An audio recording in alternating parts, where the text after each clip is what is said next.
Pavio set to kick things off. Junior Sherrill back deep to receive. The Hokies special teams, an unquestioned strength a year ago. And just another reason why expectations are as high as they've been in decades in Blacksburg. For more, we check in with Taylor Davis, TD.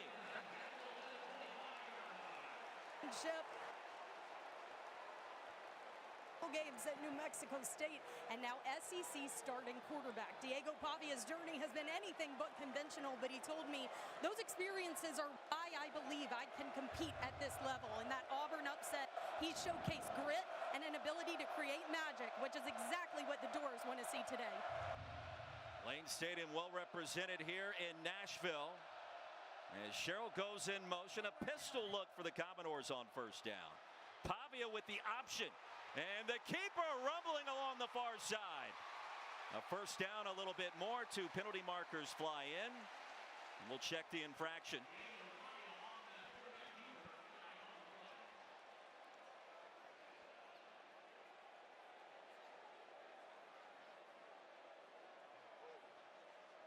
Offense, number 3. 10-yard penalty. First down. Stuart Mullins leading this ACC officiating crew in a costly infraction to start. Costly infraction, but get used to seeing that style of offense. The pistol offense implemented by offensive line coach Chris Klanakis, is going to be how this Vanderbilt offense gets their hay. Klanakis, you may or may not remember, with that Nevada program, Colin Kaepernick back in the day. Commodores not penalized often a year ago. So after the gain and the penalty yardage is marked off, it's back to the original line of scrimmage. Let's do it one more time.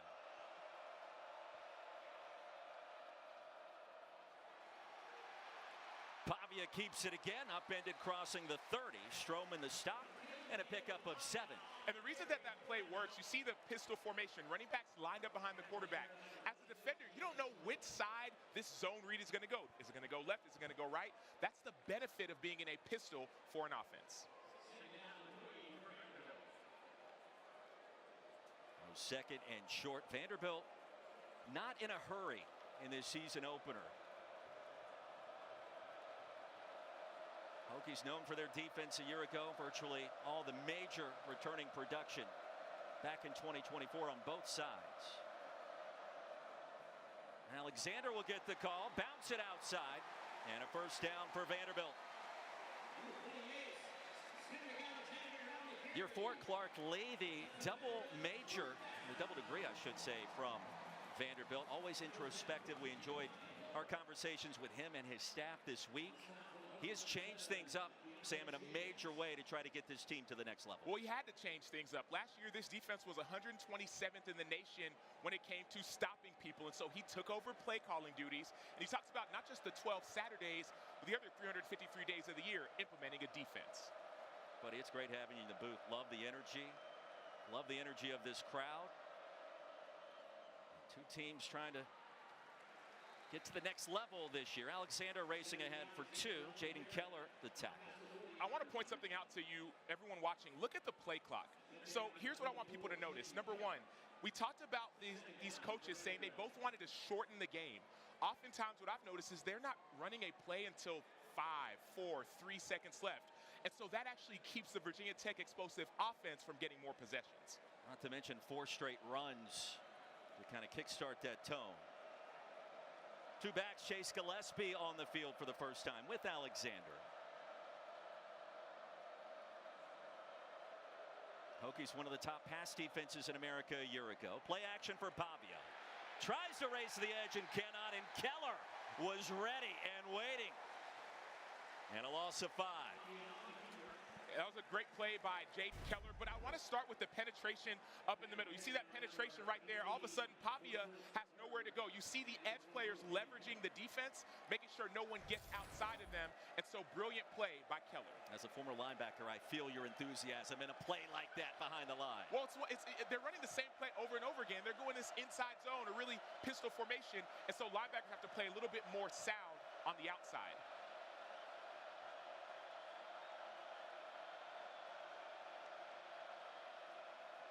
Pavia to the air for the first time, launching one deep, and the pass reeled in plus territory.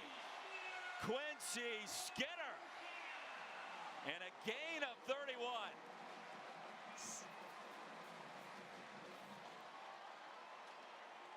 6'2", 205 from Pompano Beach, Florida. Mind you, that was 3rd and 13. Quincy Skinner, you're going to see him right at the left of your screen. He works on that release, and Pavia has time and he has space, and Quincy Skinner wins in one-on-one. The reason that matters is that you don't want to be in 3rd and long, but Pavia trusts his arm and trusts his receivers. That was working against Mansour Delane, whose draft stock has been climbing at that cornerback position, and it's Pavia, the keeper. Bulls his way ahead across the 25. Stroman, the tackle, he went for a ride, and Vanderbilt on the move on its first possession. All right, so eyes top of the screen, look at the edge, right? 26 right there. So he slips. You see another slip, and so what happens is that Jalen Stroman's got to maintain the outside shoulder, be on the outside shoulder of the quarterback. Let the interior players take care of the running game, and your edge defenders, your apex defenders, make sure everything stays on your inside shoulder. Commodores will substitute on the offensive line. Stephen Hubbard checks in for the first time. The tackles will exchange positions as we go deeper into this game. You don't see that all too often. Alexander sandwich between 2 defenders at the 20. Sam Brumfield, the transfer from MTSU, his first tackle. And I love your point about the tackles changing positions. Taylor mentioned this. They call it the quick side and the strong side. And so with their pistol formation, that strong side that's going to be the tackles that are to the tight end. The formation is a little bit different. They teach the tight ends, if there's a overhang player, essentially a player outside the tackle, for that zone read, I want you to arc and block the overhang player.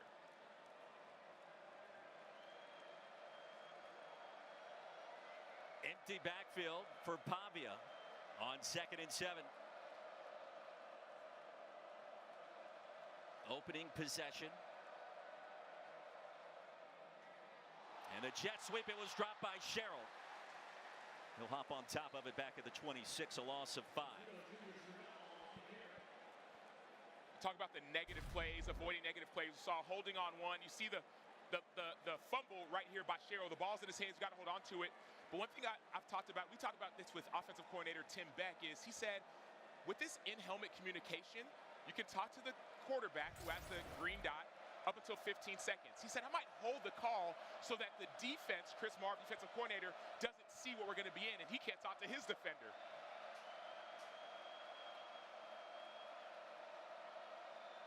Third and 12. Pavia back to the air, back shoulder toss, and incomplete. There was some contact. Delane in coverage against Skinner that time, and it was Mansour Delane that got the better of that battle.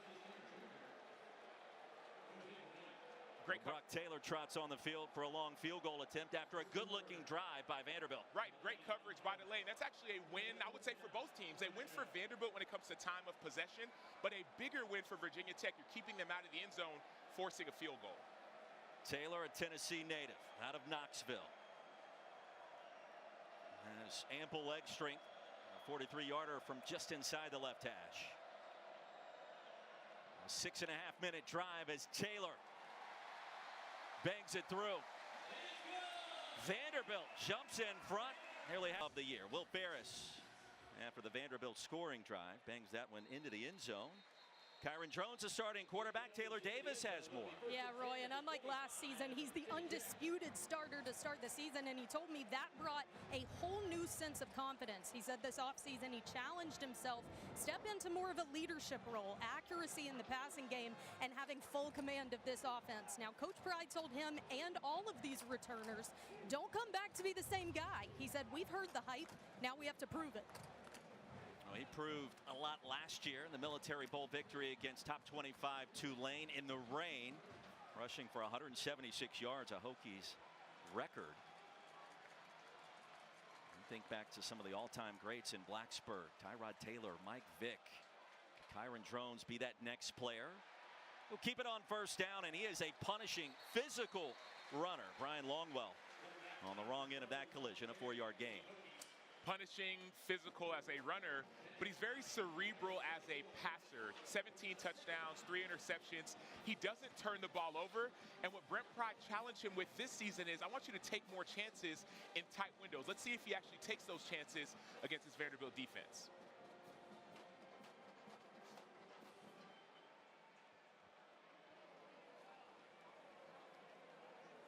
Pennington in the box, play action for Drones into the flats. Daquan Felton hop, skip, and a jump towards the sideline. You went downstairs about an hour before kickoff and you saw Daquan Felton. It was impressive, was it not? He's him, or at least he looks like him. Daquan Felton, 6'5", 216. There were some NFL scouts here, and Taylor was telling me that she talked to the scout for the NFL for the Bears and asked him, hey, who on this Virginia Tech team are you watching? And he said, everybody. They have so much talent, but it's Daquan Felton, number 9, and Jalen Lane. He's a smaller receiver, but they both have NFL skill sets. Slot was uncovered for a moment. Tootin, he'll fake the jet sweep. And no surprise there, Drones, the finish and the first down. There's something that just feels right about Brent Pry returning to Nashville, a former Vanderbilt assistant coach under James Franklin. I don't know if it's the beard or the whole country music vibe, but I think he pulls it off here. He does, and he's returning with some confidence and some swagger. Remember, he was at Vanderbilt. He helped turn this Vanderbilt defense around with James Franklin, and he built a team that actually turned into not only a confident team, but a team that could win. He's trying to do the same thing quickly in Blacksburg. It's a 1-3 start last year. Different sense with the program this campaign. Tootin's going to be bottled up. Ran into a pile, and Longwell was there. No gain on the play. We asked Brent Pry too yesterday, have you changed at all with what happened a year ago? The strong finish, the slow start. I said, guys, I'm just more comfortable, and I think this team is more comfortable with everything that we're doing with our culture, the true return of the lunch pail mentality.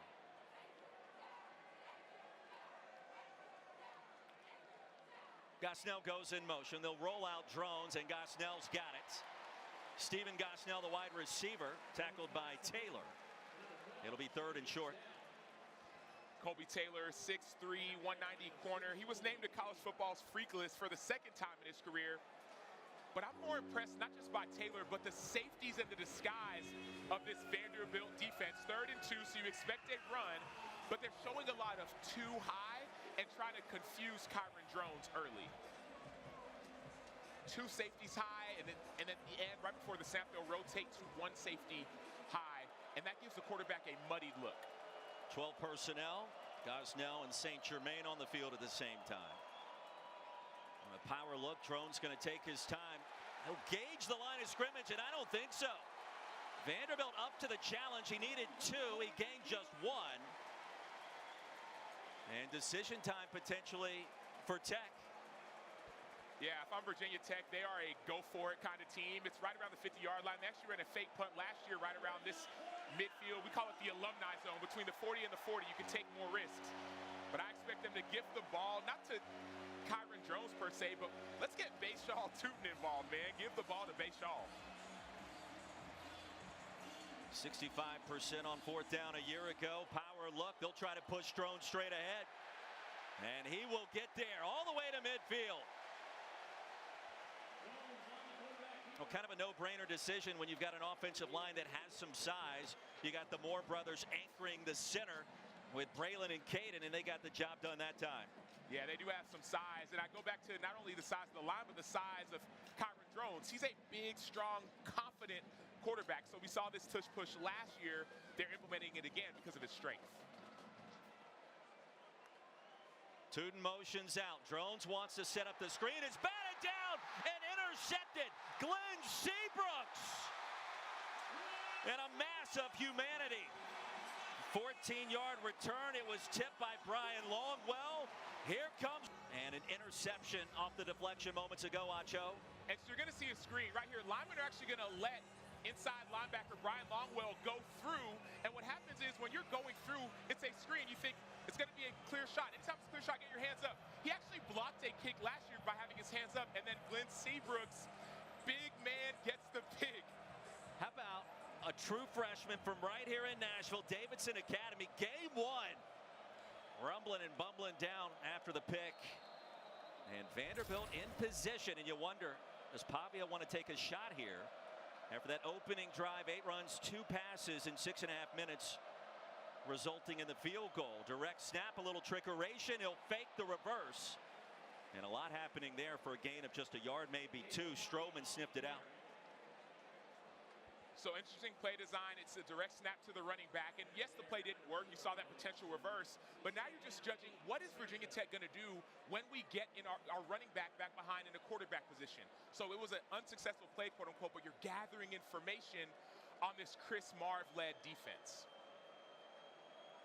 Chris Marv, the defensive play caller for Virginia Tech, a former Vanderbilt standout. Four-time All-SEC linebacker in Nashville. And a bright, up-and-coming rising star in the coaching ranks now. Alexander, the stutter step, spun down hard. 3-yard gain. It'll be third down. Kelly Lawson with a tackle. And big expectations for Lawson this year, the returning leading tackler from last year's Hokies defense. Big expectations. This is a really big third down play. So 3rd and 5 plus, usually you think it's going to be a pass, and it may be very well. With a 3-yard gain, I wouldn't be surprised if they attempted a run, because so far from what we've seen is that Virginia Tech's giving up a little bit of extra yards on some of these pistol formation run plays.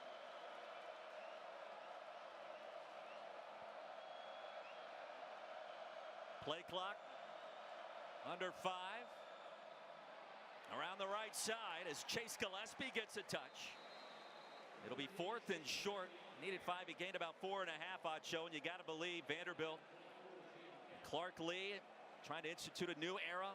These coaches coming in from Las Cruces wants to roll the dice. Well, coaches from Las Cruces, but offensive linemen from everywhere. They've got a lot beefier up front.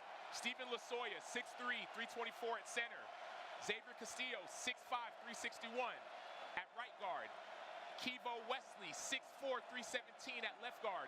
There is beef in the middle, and they are getting push.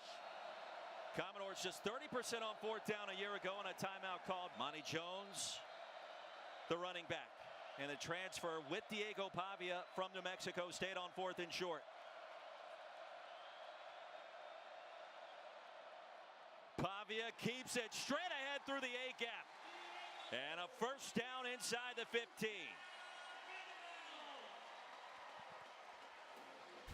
This offensive line is getting so much push up front. You're going to see that gap in the middle. But I go back to yesterday's practice. Roy, we were watching in the last 15 minutes or so, Chris Klanakis was going through the offensive lineman on staying hip to hip, shoulder to shoulder, allowing no penetration. When you're 4th and 1, you don't allow penetration. That automatically leads to first downs. Pavia had something to say after he got up. That 4th down conversion.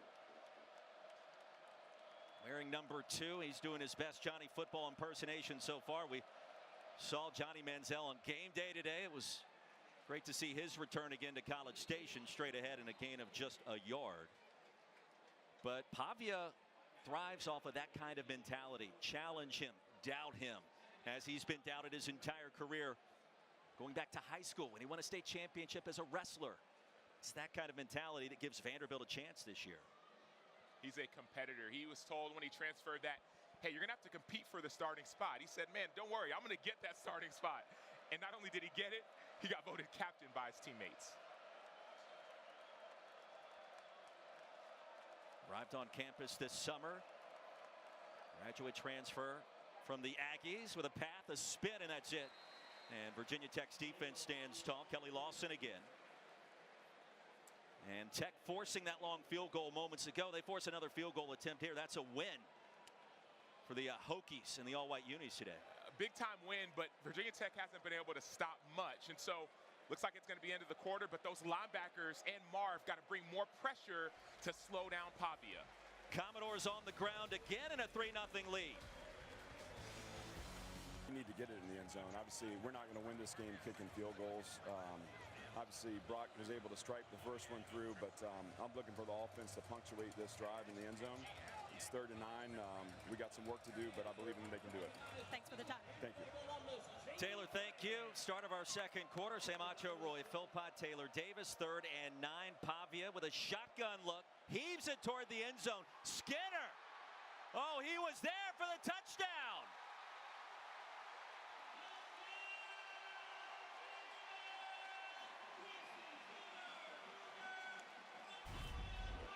Big-time play by Quincy Skinner. So not only do you see him high point the football, but he gets that left foot in bounds. And as you see Mansour Delane still trying to fight at the end to pull it out.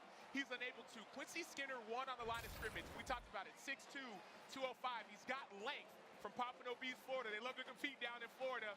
But that's the competitor's spirit you see in Skinner, in Pavia, and in this coaching staff bringing this fight to Vanderbilt. Blanket coverage, no issue. You may not see a better touchdown grab in the early window today than that one right there by Quincy Skinner. And don't look now, but Vanderbilt with the extra point jumps in front of Virginia Tech 10-0. We check in with Matt Berry back in the studio. Roy Philpott, good afternoon. Fairfield by Marriott studio update. We are going to keep it for the ACC audience. Pitt and Desmond Reed. One bounce, 5 missed tackles, 85 yards later, Reed. Punt return to the house. Pittsburgh up in this one, 14-7. Kent State did come back. Sam Acho, we miss you in studio. Enjoy your gig. I miss you guys too, Matt Berry. Been having too much fun here with Roy Philpott. And tell Joey Galloway I say what up. Joey, hope you're doing well, buddy. Been a long time. Hope you guys are doing great. We're doing fantastic here. And Quincy Skinner, 3 touchdowns a year ago. The toe tap, a brilliant finish. Again with blanket coverage, nothing easy about that grab. Blanket coverage, but somewhat of a loose blanket. Off the line of scrimmage, Mansour Delane missed on his jam. And so with that, there's a little bit of separation. College, I get it. That's like in the NFL, that's wide open. College is a little bit different though. And so Mansour Delane's got to be better, especially when they're in man-to-man, and especially when you know you're on the single receiver side. You don't have as much safety help on that fade ball. That's 9 years in the NFL talking right there, ladies and gentlemen. We're going to learn something today. Will Ferris back on the field for Vanderbilt. Tootin had 2 kick returns for scores a year ago. He can absolutely take one to the house with a full head of steam. Racing across the 30, stopped at the 32. Now, don't forget our Labor Day weekend. About 5 straight days of college football to start week number 1. Tootin brought down in the backfield by Langston Patterson. And Vanderbilt's defense got an extra pep in its step right now. Well, they're playing Clark Lee football, intelligent football. They're showing so when you watch the safeties, they have 2 safeties up high, and that gives some confusion to what are they going to be when the ball is snapped. Are the safety's going to stay high, the middle field's going to be open? Are they going to rotate? Recently, they've been rotating, and that's what allows the linebackers to be able to run through and make plays because Kyron Drones is confused by what's being shown. Drones to the air. And a quick toss to Felton, Daquan Felton. Graduate student, started his career at Norfolk State. Another catch and the tackle by Tyson Russell. A gain of 8, 3rd down.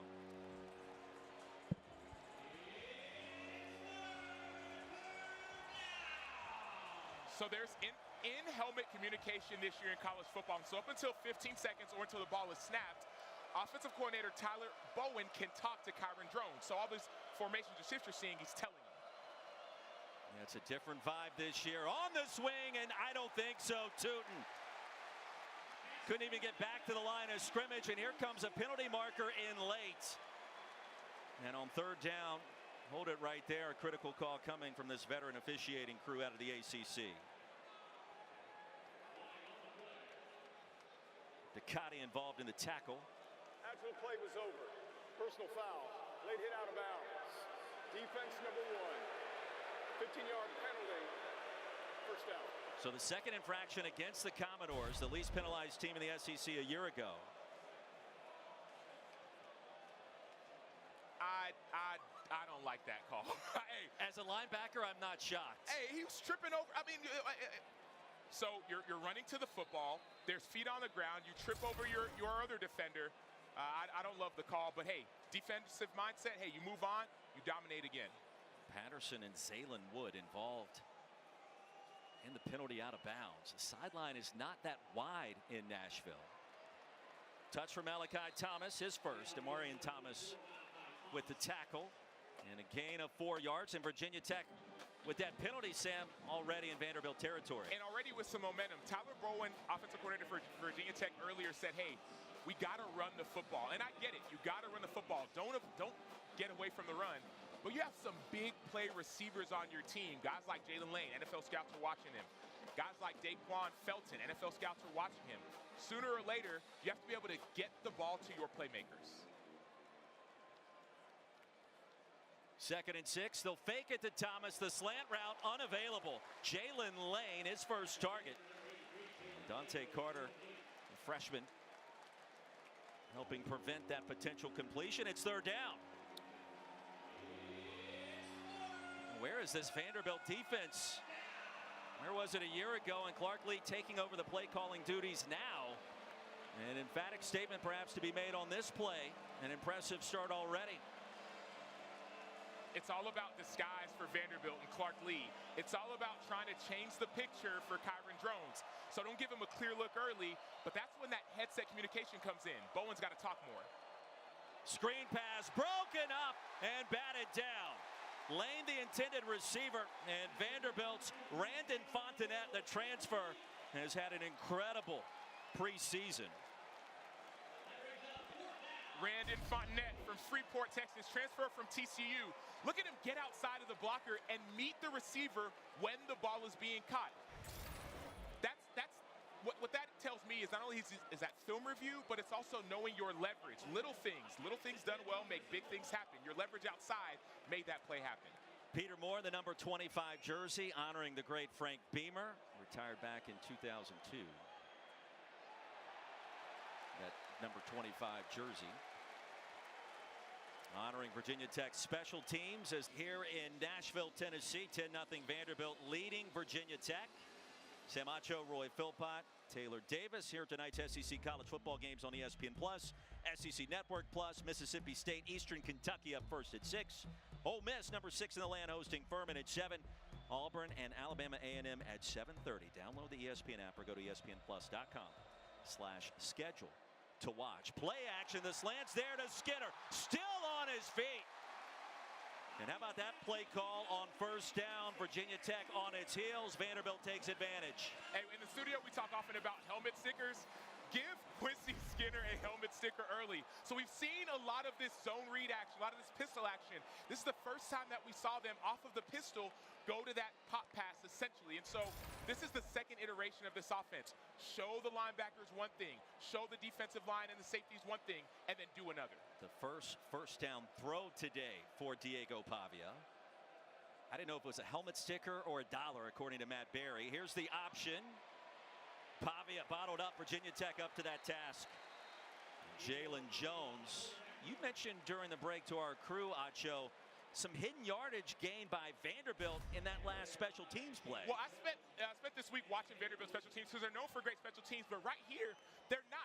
Both number 0, Kelly Lawson, and Stroman have to run to the end line. They have to get to this end line right here and build a wall. It's unbelievable that they would stop at the 10-yard line, especially in a +50 punt. You know your punt is going to block it, going to go all the way down to the end zone, so you got to get to that end line and stop that ball. Frustrating to watch. Jones after the TFL. Pavia slings it. Junior Sherrill into Virginia Tech territory near midfield. It'll be 3rd and short. Mose Phillips brought him down, a 9-yard pickup. How surprised are you with what we've seen so far from Vanderbilt on both sides of the ball? I'm not overly surprised, Roy. You, me, and Taylor were talking about this Vanderbilt team after sitting with the coaches and Taylor spending time with the players. You could tell there's a new sense of confidence, but this has been the game plan. New Mexico State did this last year. They did this the year before. We're seeing that New Mexico State offense implemented here.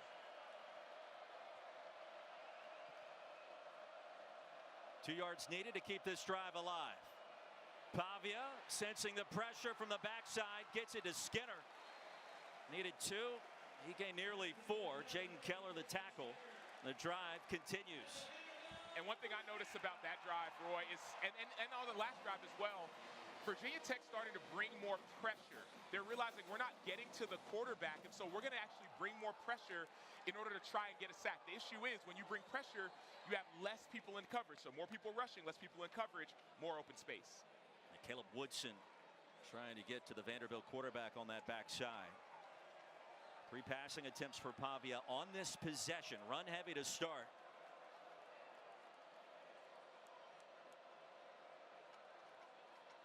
He'll fake the swing pass. Pavia takes off, a little shake and bake. Stopped at the 42, a 4-yard gain, and that is exactly where Vanderbilt wants to live on this day, second, third, and manageable. Taking their time, shorten the game, not a large number of possessions. We saw that a week ago in Ireland, didn't we? Yeah, and not going backwards. We saw that fumble early from Vanderbilt. We saw a couple penalties of holding on that first series, but they're getting forward, getting positive yardage, rather than either getting stopped or getting negative yardage. To me, that stands out. The offensive line specifically is getting pushed on Virginia Tech's defensive line.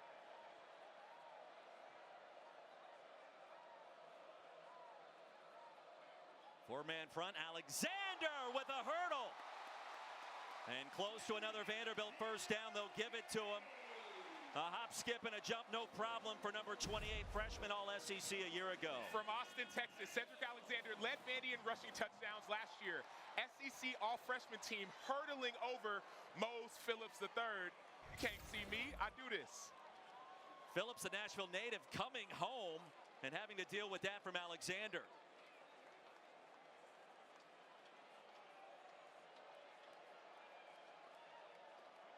Approaching 8 minutes to go in the first half.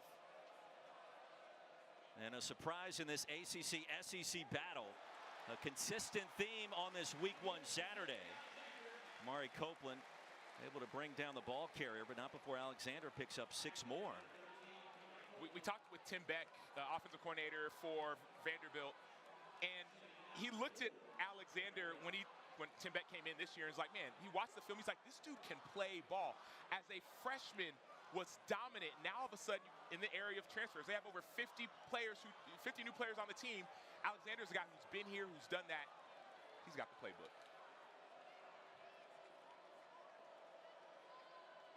Second and 4. Pavia off the pump fake. Wanted to run it. He'll gain a couple. Jaden Keller ushering him out of bounds. That clock cranks back up, a 2-yard gain.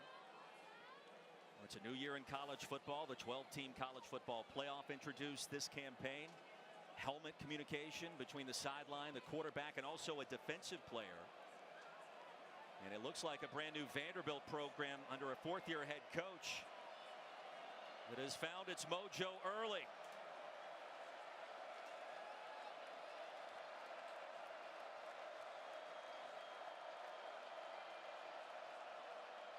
Hokies will load up the box, power look. Pavia keeps it. He's got a first down to the edge and a little bit more.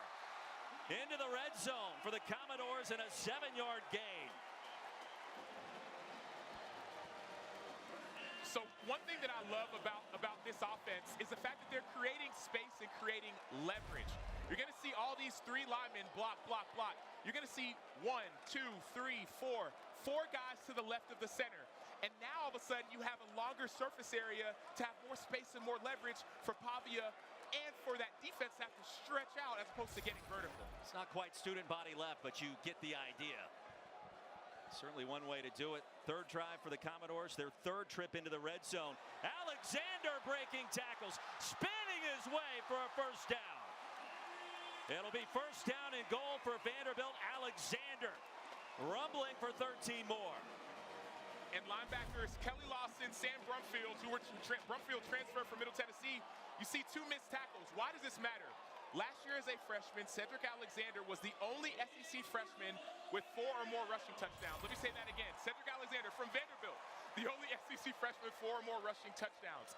He led SEC freshmen with 371 rushing yards, so he's confident he's not intimidated by anybody. 28. Black and white is not intimidated by anything. Case in point. There's another touchdown. Alexander. The legs were churning. Backwards into the end zone.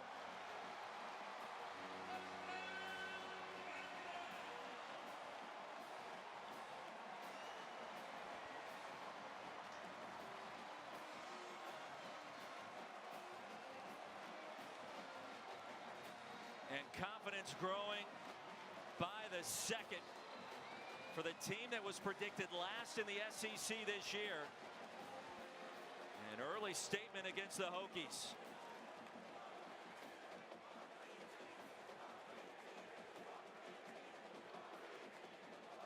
Brock Taylor's extra point.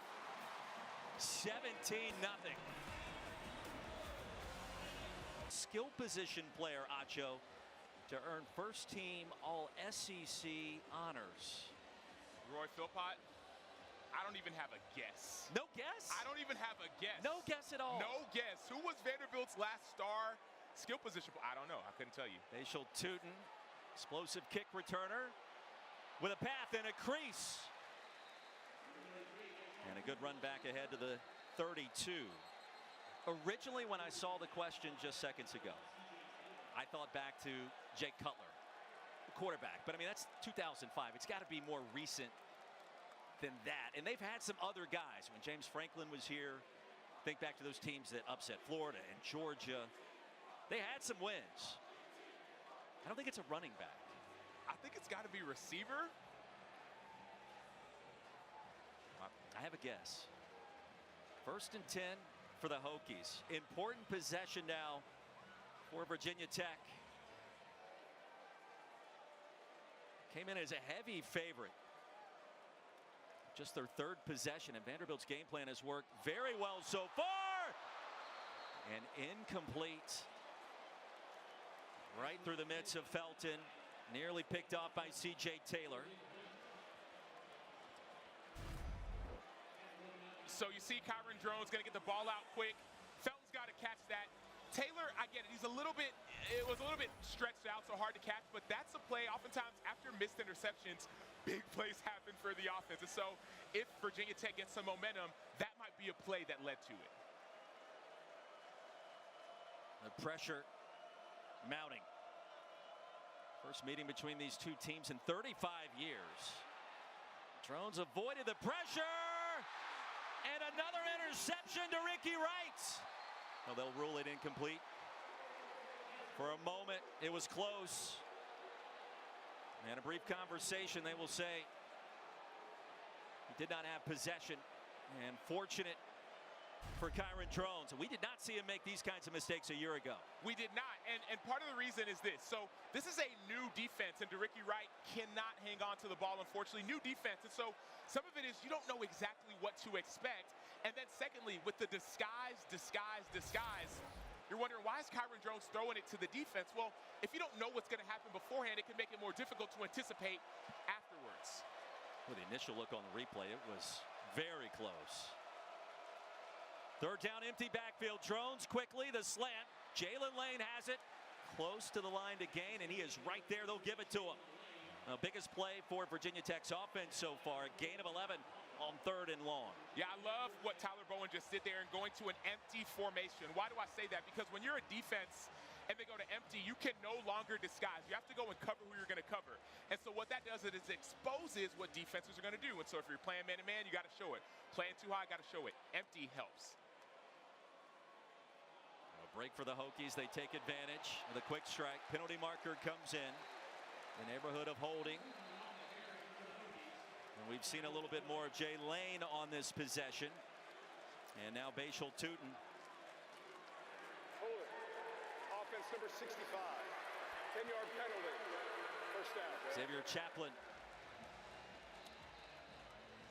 So when you get a little bit of momentum, obviously penalties don't help you. But when you're starting to get a little bit of positivity, penalties hurt even more because now it's obvious pass. First and forever.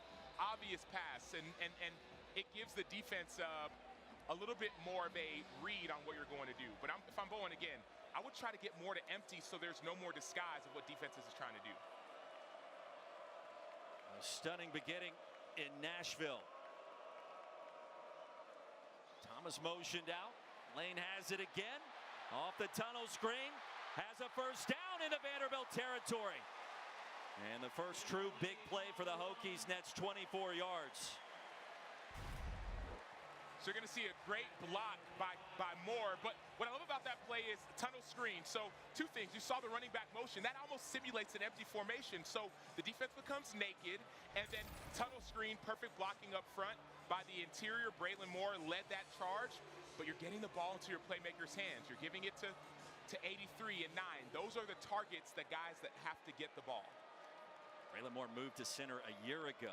His brother Caden flanks him the interior of that Hokies offensive line. Good fake from Drones. Barrels his way ahead to the 36. The stop by Longwell.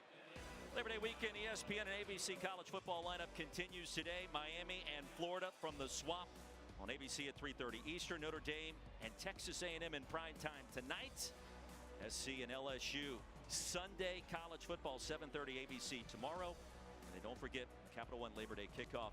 Florida State and Boston College. Another ACC tilt for Mike Norvell's Florida State Seminoles. After the upset in Dublin. Lane with a jet sweep on second and short. Be third and less than 2. Nacho, you can feel the sense of urgency for Tech's offense here after not getting a lot of touches, not getting a lot of snaps in this first half. You got to get down to business. You talk about game plan all you want, but until the game starts, your game plan may actually change. And so we're seeing that change. Put the ball in Jalen Lane's hands. Give Daquan Felton an opportunity. Let's get the ball on the edges more of this Vandy defense. And where is Bashal Tootin? He has yet to really get involved the way that we know he can. Drones kept it inside the 30. He'll be marked down there with C.J. Taylor chopping him down. 2-minute timeout time. Yeah, welcome to the new college football. Davis, Virginia Tech, its deepest drive of the day into Vanderbilt territory. Trailing by 17. And the Hokies do get the second half kickoff, which is critical here given their current set of circumstances. Deepest drive of the day, but only their third drive of the day. This is exactly what Vanderbilt wanted. They wanted to shorten the game. How do you do that? Well, you let the clock run all the way down to 3, 2, or 1. How else do you do that? You force interceptions. You force turnovers. How else? You get a stop right here before halftime. Benji Gosnell went in motion. Fake the toss to Tootin. He'll get the swing pass. Mano a mano. And he'll take a Vanderbilt defender for a ride. That was Ducati, Bubakar. And Tootin's going to pick up a positive gain of 5 on a play that could have gone for a TFL. Yeah, missed tackle by Langston Patterson. But here's what I like. Get the ball out quick and get it to your playmakers. Bashal Tootin is a playmaker. Jalen Lane is a playmaker. Daquan Felton is a playmaker. Get it out quick to them and let them make plays in space and out-athlete the defense. On the reverse, they'll swing it back. And Takai Heath, his first touch. Redshirt freshman out of Richmond. Played in a couple of games a year ago and redshirted. Yeah, there's somewhat of a tighter split by Heath. That allows this play to work. I thought it was going to be stopped initially, but great vision by Takai Heath. Setting up the blocker, saw that outside step, and then cut back inside. Positive yardage in a critical, we call it the 4-minute situation. Last 2 minutes of the first half because they received the ball in the second half. Thomas and Tootin on the field at the same time. It's Virginia Tech offense returning 95% of its production from a year ago. Best in the country. Tootin stays in bounds. And it'll be first down and goal for Virginia Tech. Well, you get the sense the more we see of number 33, the better it will be for the Hokies. And an injured Vanderbilt player remains down on the turf near the 19. Sidnor, Sam Acho, Roy Philpott, Taylor Davis. Your eyes do not deceive you. 17-0 our score. And as we went to that last break, a holding call, Acho, was whistled. Right there by Daquan Felton. So Daquan Felton's holding Miles Capers. Miles Capers is an edge player, 6'4", 250. The coaches said he's flashed. That size and strength has helped him as he presses the edge. Instead of first and goal at the 2, it's first and 20 at the 29. Kyron Drones to the air. Dump off to Thomas, out of bounds. Short of the 20-yard line. Tech does have all 3 timeouts remaining. Capers was there to stop that gain to just 5. And sometimes you wonder as an outside linebacker, how can I affect the game? Let's say they're running it inside all the time. How do I affect it? Well, right there, you saw him in coverage, able to make the tackle. The play before, there's a wide receiver trying to block you. Wide receivers can't block edge players, and so that has to be your mentality to affect the game. Second and long. Drones going to buy some time across his body. Incomplete, looking for Felton. Third and long. Slow start for this Hokies offense. Kyron Drones, 8 completions, 66 yards and a pick. Talk about about the importance of this drive for Virginia Tech. How important is this drive for Vanderbilt? If you get a stop, hold them to a field goal, you go into go in the locker room at halftime with even more confidence. Hokies under 100 yards of total offense so far. Quick strike drones to Jalen Lane. Need to make one defender miss, and he could not do it. Randon Fontenette started his career at TCU. Has been incredible, we've heard in preseason camp. Well, he was a former high school quarterback. You see him dropping into coverage. He was a number 9 safety in the 2023 recruiting class. So this dude knows ball. Timeout called by the Commodores. 4th and long, and perhaps a Virginia Tech field goal coming as we take a look now. Today's weekend lineup brought to you by Wendy's Saucy Nugs. Pick your poison. There are so many great games on ESPN networks, on ABC. What do you like? I love that Notre Dame at Texas A&M. We heard Kirk Herbstreit earlier, even after it was Nick Saban, say how loud that stadium is. I played there in college. That's the loudest stadium I've ever played in. And the reason that matters is that Notre Dame has young offensive linemen, so the crowd's going to be rocking. They won't be able to hear the snap. I'm thinking upset. That was Texas A&M back in the day. The good news there is those two teams will play again for the first time in 13 years later this fall. I can't imagine the warm reception you received there at Kyle Field. I don't know if warm is the correct word. Frigid, freezing, more like Antarctica. John Love, 22 of 24 a year ago, one of the top kickers in America, 92%. And Virginia Tech known for its special teams. Finally on the scoreboard from 40 yards out. 17-3, 2-possession game, less than a minute to go in our first half. And I know everybody's on pins and needles. Who was Vanderbilt's last skill position player to earn first-team All-SEC honors? We think receiver. I'll go Jordan Matthews. Oh, that's a great pick. Jordan Matthews. I'm going to second that. Yes. Let's go. I forgot about J-Matt. Back in 2013, nearly 1,500 receiving yards. There's some pretty big names there. OBJ, Mike Evans. These are guys that have made their careers, lengthy careers in the NFL. And Jordan Matthews has a great NFL career as well. He's also a good human. Playing tight end now, but I got a chance to know him in my time in the NFL. Great player, but even better human. Just remember when he was here, things just happened for Vanderbilt offensively. You knew it was going to Jordan Matthews, and it didn't matter. You couldn't stop him. We did get that win, though, didn't we? We got it. That's a win. That's a win for team. Is it Team Philpott, Team Sam? Team Macho. Team Taylor Davis, Team TD, Team Big Dog. That's it. I like that. I'm so glad you could join us. You feel the nervous energy emanating from Blacksburg. A lot of football left to be played here. And a great start for that young man, Diego Pavia. And the Vanderbilt offense coming in from New Mexico State, a 10-win team last year. Off the bounce, here's Junior Sherrill. Commodores with a timeout, and Sherrill will bounce his way across the 25.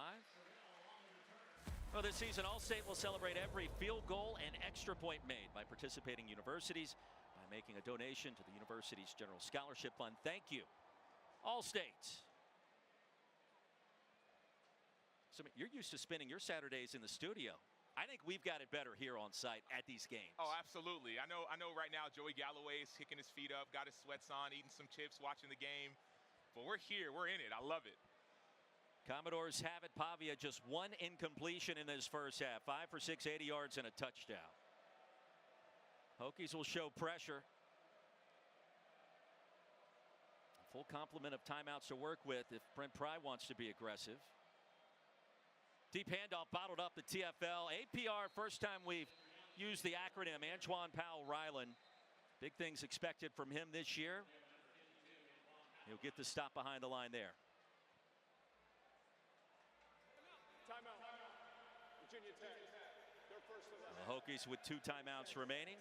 Powell-Ryland, an All-ACC second-team performer a year ago. Please reset the game clock to 40 seconds.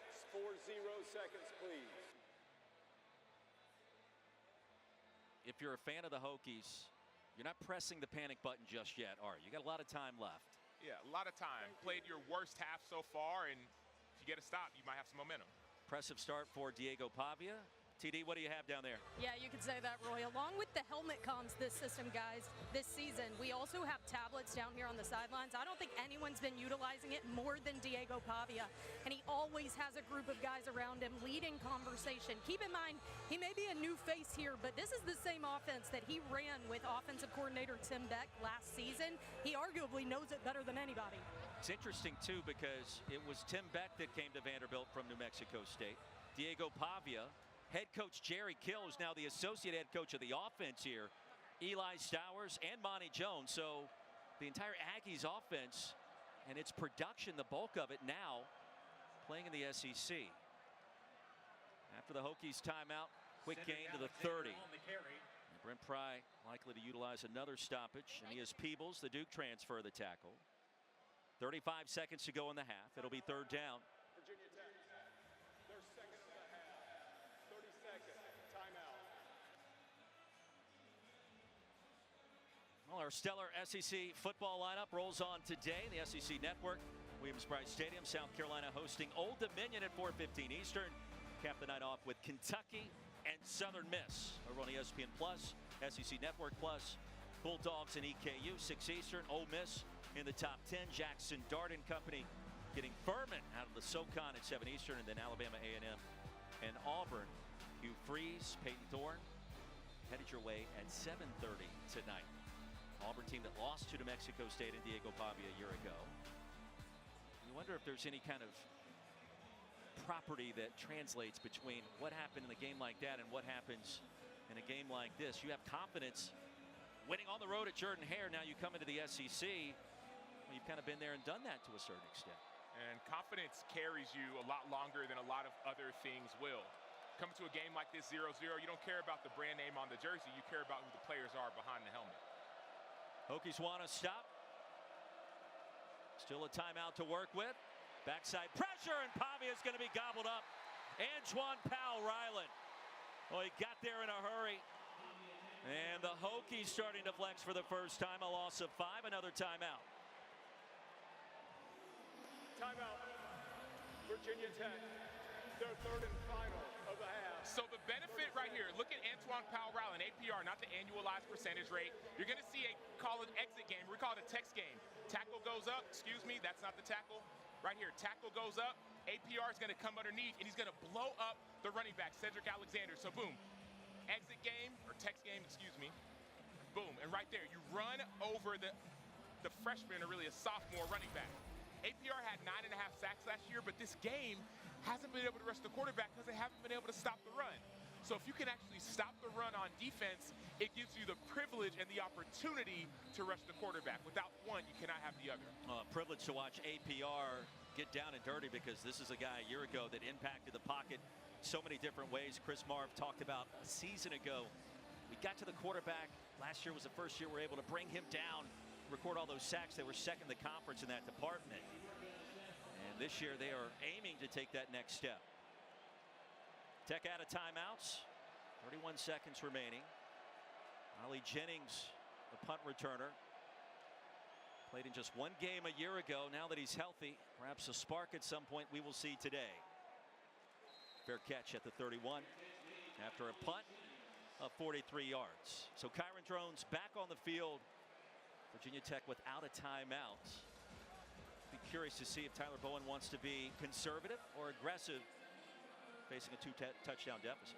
Yeah, oftentimes in situations like these, 2-minute situations, you want to try a screen first, a play to get a couple little positive yardage to see if you can get an offense going. The issue here is that you don't have any timeouts. And so if that screen doesn't get a first down, clock's not going to stop, and now it messes up any kind of momentum you wanted to have. And so I think you're thinking out of bounds or first down on this drive. Hokies in comeback mode. They've got some work to do. Virginia Tech will receive the second half kickoff. Drones wants to throw it. There comes the pressure, and down he goes. Linus Zunk. And a late penalty marker comes in. Drones was tossed.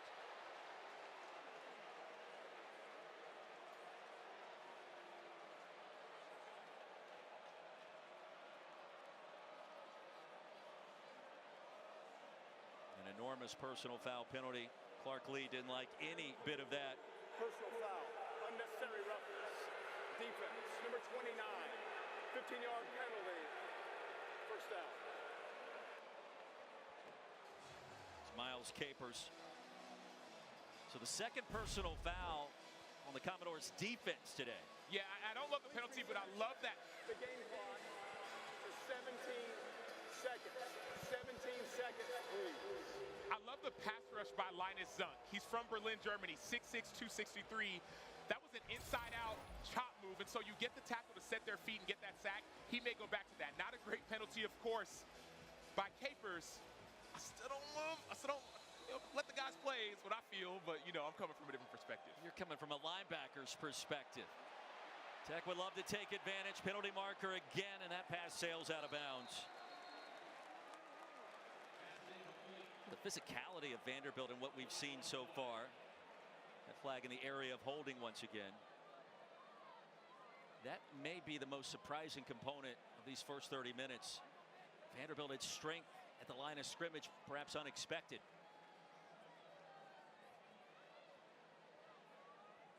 Holding.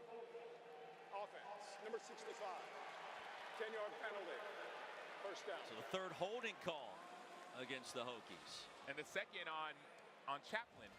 So here's my issue when I think of Virginia Tech offensively. Okay, your left tackle, 2 holding penalties. Your right tackle just got beat for a sack, though there was a penalty, so it didn't end up counting.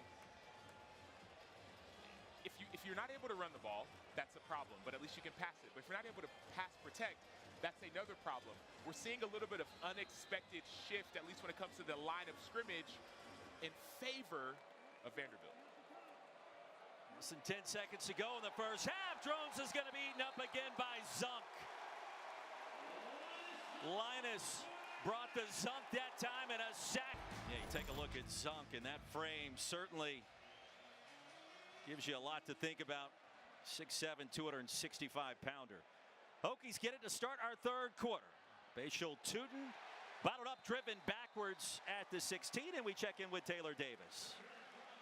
With Coach Pry at the defense is challenging them. He said, we knew Coach Lee would mix it up a little bit, but truthfully, they're giving us looks that we didn't expect, and we're not adjusting well. He said that was the first order of business in the locker room at halftime. He also told them we have to do better with third and longs. They should not be converting those, making it harder on ourselves. He said they're chewing the yards, passing when they want to. He said, truthfully, this isn't the team I see at practice. I want to see those guys this half. And I think a challenge issued in that locker room to come out and prove it and show it, the expectations. In Blacksburg, we led the show off with that. Extremely high, so much returning production. I mean, on offense, Patterson makes the tackle there after a 3-yard gain. Got 95% of what you did last year returning this year. So the time is now for this thing to get kicked into high gear. And just because you're returning production doesn't mean you're returning talent. I'm not saying that Virginia Tech isn't talented. What I am saying is that they have to wake up. At halftime, what you tell them is it's 0-0. We just played our worst half of football. We're down by 2 scores. We score now, it's a game. That's what you have to do in this first series. Yeah, contrasting styles with these programs. Vanderbilt, 53 new players on the roster. Virginia Tech, everybody returns. And Tootin on the swing pass, crossing the 20. Dante Carter, the tackle. A gain of 1, and don't look now, but it's third down. Third down, but I like the fact that Bashal Tootin went over to empty, but I want them to start it empty, expose the defense earlier so you don't have to worry about Kyron Drones and worry about, okay, am I going to get pressure or am I not? I know what I'm about to get. So third and long, we talked about the 4 minutes and the 2 on the back of the first half, 2 at the beginning of the second half. Could be a big swing for Vandy if they can get a stop. Jalen Lane lines up in the slot after motioning over on third down. Drones across the middle, and the grab made by Lane. Tumbling his way to the 47. 26 yards on 3rd and 7. First of all, great protection up front. All you needed was that extra second. Jalen Lane with the hands catch, not the best pass, but that's what elite level receivers do. You make your quarterback look good. That's what Jalen Lane did. He did it in the first half. Now he's getting it in the second. He had to retreat, slow down, and reach backwards to haul in that pass. To Ricky Wright, the injured Commodore, in Vanderbilt territory near the 41. Of course, their first non-conference sellout here since 2017. North end zone has been renovated. The basketball facility constructed And in the process of being completed towards our left, more renovations underway here in Nashville. Extending into the rest of this season. Back now to live action. Drones had a man wide open. Ali Jennings, his first catch, now healthy. And numeral 0 in front of C.J. Taylor. Play action working to perfection for the Hokies again at 29. Yeah, and you saw Randon Fontenette on the left side of your screen. So you see him dropping a little bit. You see the running back. The running back's there. We want to play it deep to short. So you want to be a little bit deeper to try and have that pass not be caught, and then you can rally to your running back. Acho Hokies throwing the ball down the field to start this third quarter. Drones again. There's the seam in the pass. Incomplete. Benji Gosnell had a path to the end zone. That was the fastball from Drones. And it's incomplete. Yeah, well, it's got to be a fastball from Jones. That's a tight window throw. You see the arms up and arms out. So that ball's got to be caught by Gosnell. Yes, I get it. It was a fastball, 96 miles an hour. I love it. But still, those are plays you got to make for your QB. It was a perfectly placed ball, fit in a tight window. I like talking about fastballs in Nashville. The Vandy boys. Here's Tootin. Stutter step. Tootin towards the end zone for the touchdown. And the lid finally off the Virginia Tech offense. 33 reaching pay dirt from 24 yards out.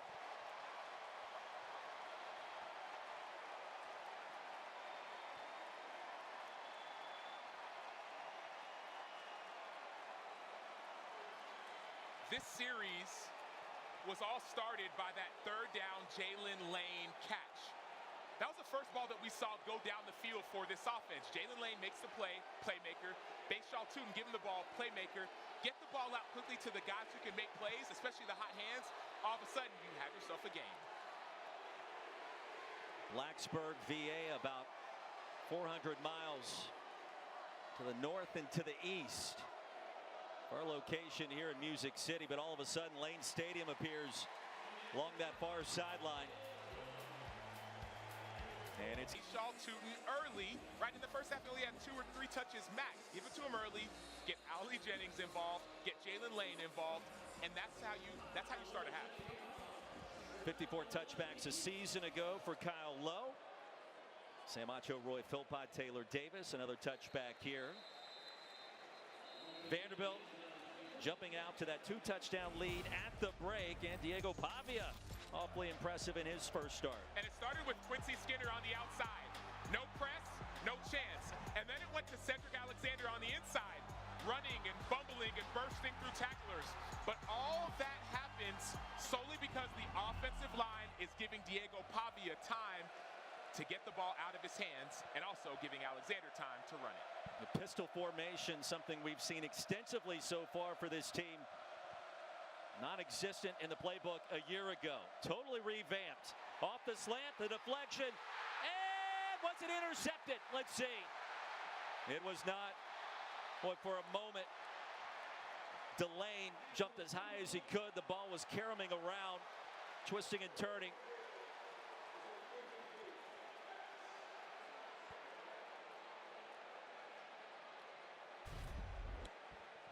So you're going to see Josh Fuga with the tip, hands up, gets that tip, and then what happens is it should be an interception. I mean, you got to catch that one. But here's the momentum piece you talk about. At halftime, guys, it's 0-0. Forget about the score. Let's play Hokie football. And all of a sudden, you start feeling that pressure if you're Vandy. Hokie fans on their feet, sensing momentum. Here's Pavia to the edge. Pavia still on his feet into Virginia Tech territory. 27 yards on the option keeper. So Chris Kalakis calls this a 3-man game. You could option, you could pitch it, you could keep it. And you see Cole Nelson gets out-leveraged by Pavia. Pavia has speed. Pavia is a competitor. Nelson's got to be on the edge. You're a quarterback player. You cannot let the quarterback out-athlete you. But that's that 3-man game, he calls it. You could either give it, you could keep it, or you can pitch it. Essentially an option. 142 yards of total offense for Vanderbilt's starting quarterback. His first game as a starter in the SEC. A.J. Newberry upended. How about the form tackle for the Hokies? Keontae Jenkins. And a 2-yard gain. Keontae Jenkins, 6'3", 219 from Jacksonville, Florida. He's a great athlete for this team, but what has to happen, in my opinion, 16 and 6 on the inside. Fuga on the inside, and Aeneas Peebles have to get penetration to keep this running game from being effective. So get penetration, make Pavia keep it, and then the edge players have to be able to keep their leverage on Pavia. Hokies have some big hitters at linebacker. We haven't heard a ton from Keller Lawson or Brumfield to transfer. Ball comes out. Pavia picks it up. He'll make something out of nothing. Sent out of bounds near the 46. Delane kept that game to a minimum. Stopped at the line. So penetration inside. You see Fuga, you see Peebles. Just watch what they do. Watch how penetration can affect plays. You see that? Doesn't look big, but it's enough. That push, you're not getting pushed backwards. You're maintaining, you're getting in their backfield, causes confusion for offenses. Did give him a couple on that play. 3rd down and 8. A big moment the second half of this game. Hokies need it back.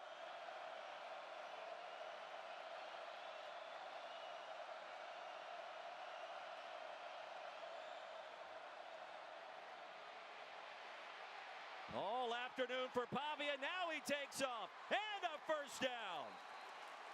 The head first dive.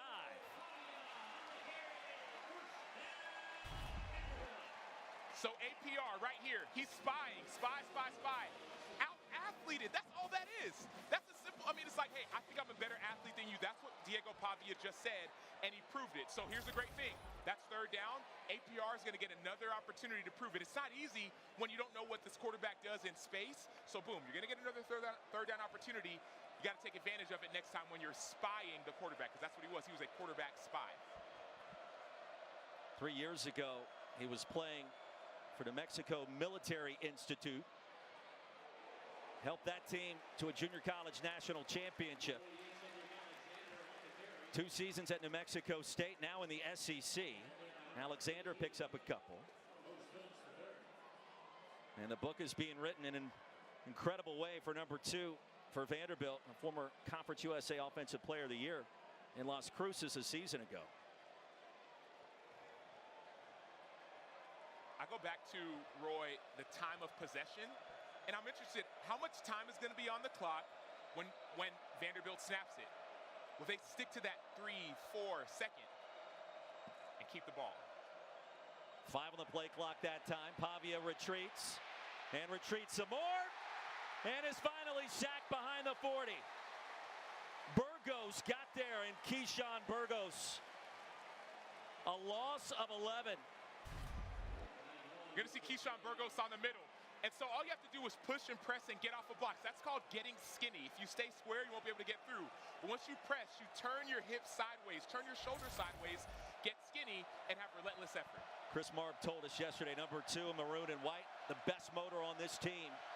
We saw it there. Out of field goal range, it's 3rd and 17. Commodores got to snap it. Delayed handoff, Alexander, and I don't think so. Ahead to the 36. It would be about a 52-yard field goal attempt, and we were told the magic line is around the 33 for Vanderbilt today. It's 4th and long, and let's see. Brock Taylor on the field, and they're going to try a long field goal. A 54-yard attempt from the right hash.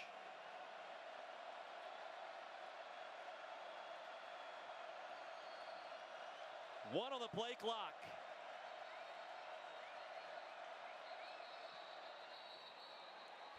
And that play will not count. The flag was tossed unless they got the timeout in first. Delay of game. Offense. 5-yard penalty. Acho, that's just the decision being made too late to kick the field goal. But it may end up working in Vanderbilt's favor because, yes, I know it didn't count, but he missed it. If you miss that field goal, all of a sudden Virginia Tech gets the ball at the 40 or so yard line. So now instead you punt it, you play the field position game, and you rely on your defense. That's a huge win for Virginia Tech. Costly penalty in some ways for Vandy, but I mean, he said he was comfortable from 50. That's what the coach said. That's what Clark Lee said. That would have been 54. It's Jesse Mirko, the transfer from Ohio State. Aussie punter, that's been a recipe for success here in Nashville the last couple of years. Mirko try to sky it as high as he can. 2 penalty markers come in. That is 7 yards deep into the end zone.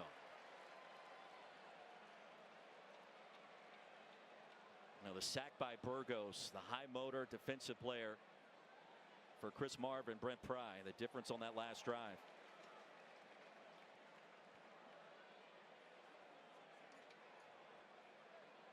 Early sign this penalty goes against Virginia Tech, and you wonder, could that put Vanderbilt back in field goal range? Illegal numbering, 2 number zeros on defense. 5-yard penalty from the previous spot. Replay, 4th down. And so here comes Brock back on the field. All right, here we go. So obviously Clark Lee trusts his kicker. Initially it said, I'm comfortable from the 30, but if the situation allows for it, I will extend it a little bit. This seems as if it's a situation where the situation allows for Brock Taylor to do his thing. He got the mulligan. Let's see how he does on this one. Brock Taylor, the sophomore from Knoxville. The ball's going to be spotted at the 43 with the snap, so it's going to be about a yard closer somehow. And a second chance for Taylor on the way. Plenty of distance. And guess what? He nailed it. The fist pump from Clark Lee. And a 2-score advantage once again for Vanderbilt.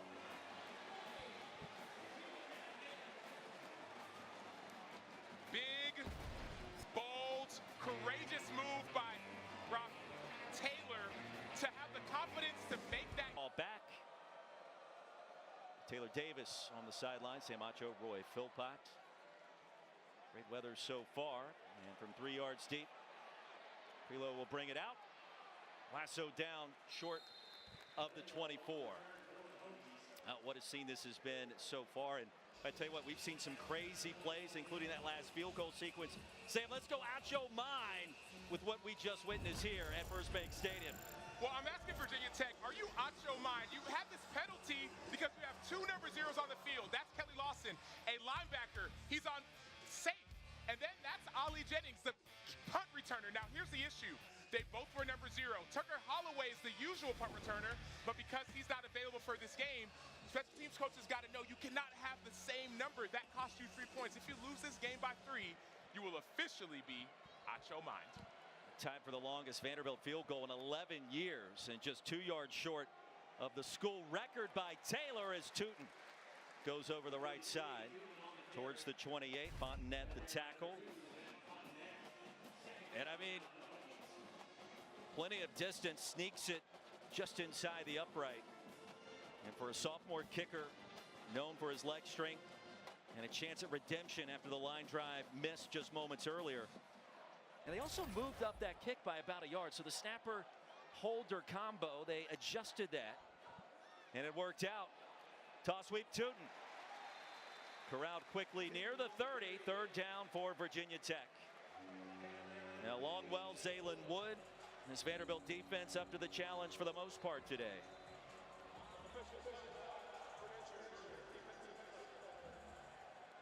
And a Commodore remains down on the field near the 32. We'll keep it right here. And for Kyron Drones, he caught fire on that last Hokies possession. Martell Height, injured cornerback, remains down and now will be helped to his feet.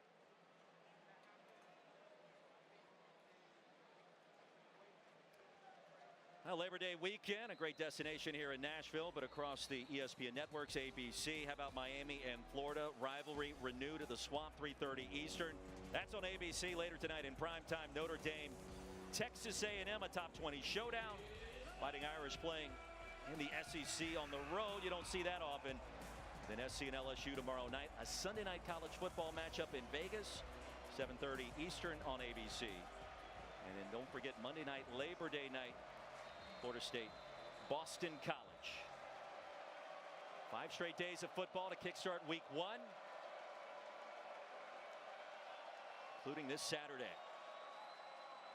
Throws the pump fake. Pocket collapses. Drones escapes for a moment. Triple teamed and driven down quickly. Short of the line to gain. Nick Rinaldi met him first. It'll be 4th down for Virginia Tech. That was great awareness by Vanderbilt on the defense side of the ball. Started in empty, you motioned back, but you saw the running back, Tootin, was actually a little bit wide. He was spread outside of the tackle, So Vandy knew, okay, he's free releasing, so I know exactly what route I'm going to get, at least the concept from the running back. Richie Hoskins back deep to receive this punt from Peter Moore. His 4th time wearing the number 25 jersey. Senior from Davidsonville, Maryland. And a fair catch made at the 21. Punt of 46 yards. Commodores take over there as we take a look at today's road test, brought to you by Goodyear. And for the Hokies, their eyes on the prize in the ACC. Of course, the winner of the conference gets the automatic bid into the new 12-team college football playoff. That road trip down to Coral Gables against top 20 Miami resurgent Hurricanes with Cam Ward at quarterback, one to watch. That's definitely one to watch. And the great thing about the 12-team playoff is that even if you don't win your conference, you still have a chance to get in. But the issue is losses like this won't look pretty, especially if Miami ends up being the Miami that we hope with Cam Ward, the transfer from Washington State. Hey, Acho, maybe a bigger road test today with what we've seen thus far. Approaching 5 to play in the 3rd. Pavia lost the handoff in the exchange. And the second time we've seen the ball on the turf today for the Commodores. It's a loss of 3, and Pavia in the right place at the right time. So O-line coach Chris Klinakis talks about how on this zone read play, you got to jump out of the way. Pavia has to literally jump out of the way. He's a little bit lazy with getting out of the way so the running back can go straight downhill. And so when you start getting lazy, mistakes get made. I need more urgency from Pavia. 10-point advantage. Helped put New Mexico State on the map. His final year of eligibility this season. And the direct snap. It'll be 3rd down and long. Eli Stowers coming in, a former quarterback turned tight end. Originally signed with Texas A&M, then moved over to New Mexico State. And his debut today, originally from Denton, Texas, a former elite signal caller in high school. 3rd and long. Hacho, that clock continues to tick and tick and tick away. Vanderbilt finds a way to eat up time. Yep, and this is what Brent Pry talked about. 3rd down, got to get off the field. 3rd and 13. I don't expect pressure. I expect 4-man rush. Play clock down to 1. Pavia gets it cleanly. Wide open. Stowers dropped it. 2 penalty markers come in late as well, and that was just past his outstretched hands, turning the other way.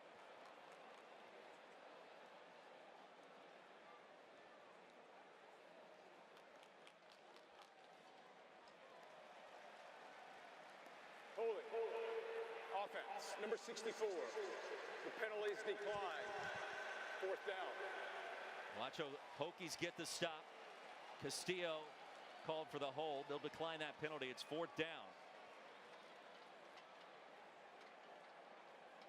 Riley Jennings back deep to receive. Just the 2nd punt of this game for Vanderbilt.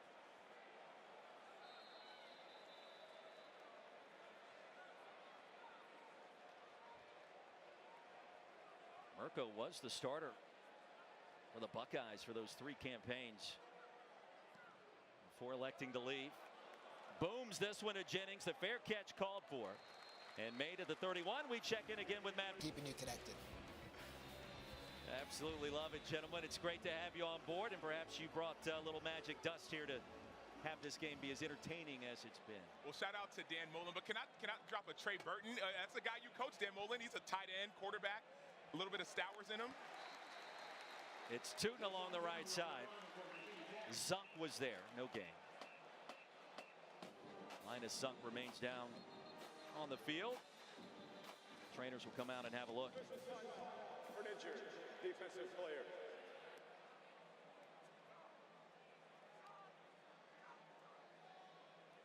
after a moment, he's back down, and the way they stretch the leg, you wonder if the humidity, the temperature, cramps could become a factor at some point. Yeah, it's with the heat. One thing about the heat, and one thing I noticed is Virginia Tech came out early for warm-ups. They were outside a good bit. I didn't see the Vandy team out as much. To me, it says they knew how hot it was going to be. They tried to prepare for this. We heard Clark Lee say that he tried to keep his team inside the last few days. But this comes to hydration. If it is cramps, hydration, Pedialyte, all those things that you need to drink to stay ready for this amount of plays. We invite you to head over to ESPN Plus, SEC Network Plus later today. Mississippi State and Starkville hosting Eastern Kentucky. That's at 6 Eastern. Furman at number 6 Ole Miss. 7 o'clock Eastern, ESPN Plus, Alabama A&M and Auburn at Jordan-Hare, 7:30 tonight as well. Download the ESPN app. Go to espnplus.com/schedule to watch.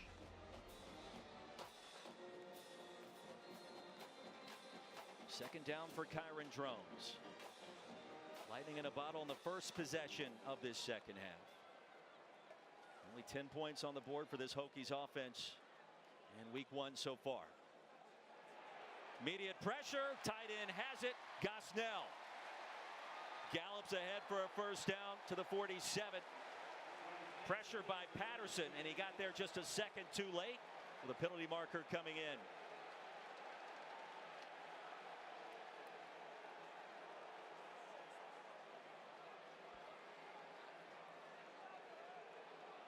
Personal foul. Roughing the pass. Number 10. Defense. 15-yard penalty and an automatic first down. Patterson, the third personal foul penalty called against his Vanderbilt defense. Well, led the team in tackles, led the team in TFLs last year as well. It seems as if they're saying that he's running his feet, but he got there right when the ball was thrown. And it wasn't high, it wasn't targeting, it was nothing along those lines. Yeah, there's been a few calls with this Vanderbilt defense that you wonder if it's a little passionate aggression. I get that, but that's football. Well, the gain of 17 through the air, 15 with the penalty. That's plus 32. And in terms of penalty yardage, now at 60 for this game for the Commodores. They averaged just 42 per contest last year. Momentum suddenly for the Hokies. Drones wants to take a shot, and he will. Gosnell, the tight end again. Time for Drones, and he makes the Commodores defense pay for 26. Yeah, bad eyes by number 4, Brian Longwell. Number 1, you know there's got to be some kind of you have to look outside, see that the wide receiver is tight. There may be some traffic, so you have to go over your defensive back, not run into him, in order to keep that wheel route from happening. So great throw by Drones. Great route by Gosnell, but bad eyes by Brian Longwell. You have to have pre-snap awareness on the potential traffic issues on your outside. Yeah, time for Drones. He becomes an entirely different player. This is an entirely different offensive attack. Strike to Tootin. Back to the line, and that's it. Sent out quickly. Under 2 to go in our third quarter. Virginia Tech has not led in this game. Vanderbilt 17-3 lead at the half. And the Hokies knocking on the door again. It was a slow start last year in Blacksburg, 1-3. Before a flurry at the end, the bowl victory against Tulane. Military Bowl. Drones went off into traffic, and the pass incomplete, looking for Stephen Gosnell.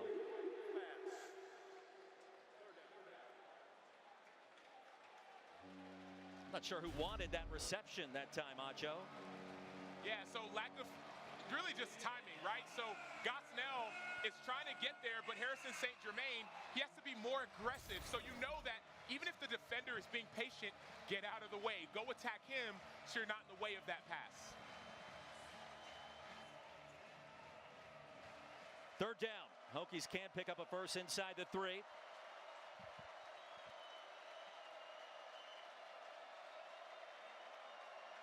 Play clock down to 0.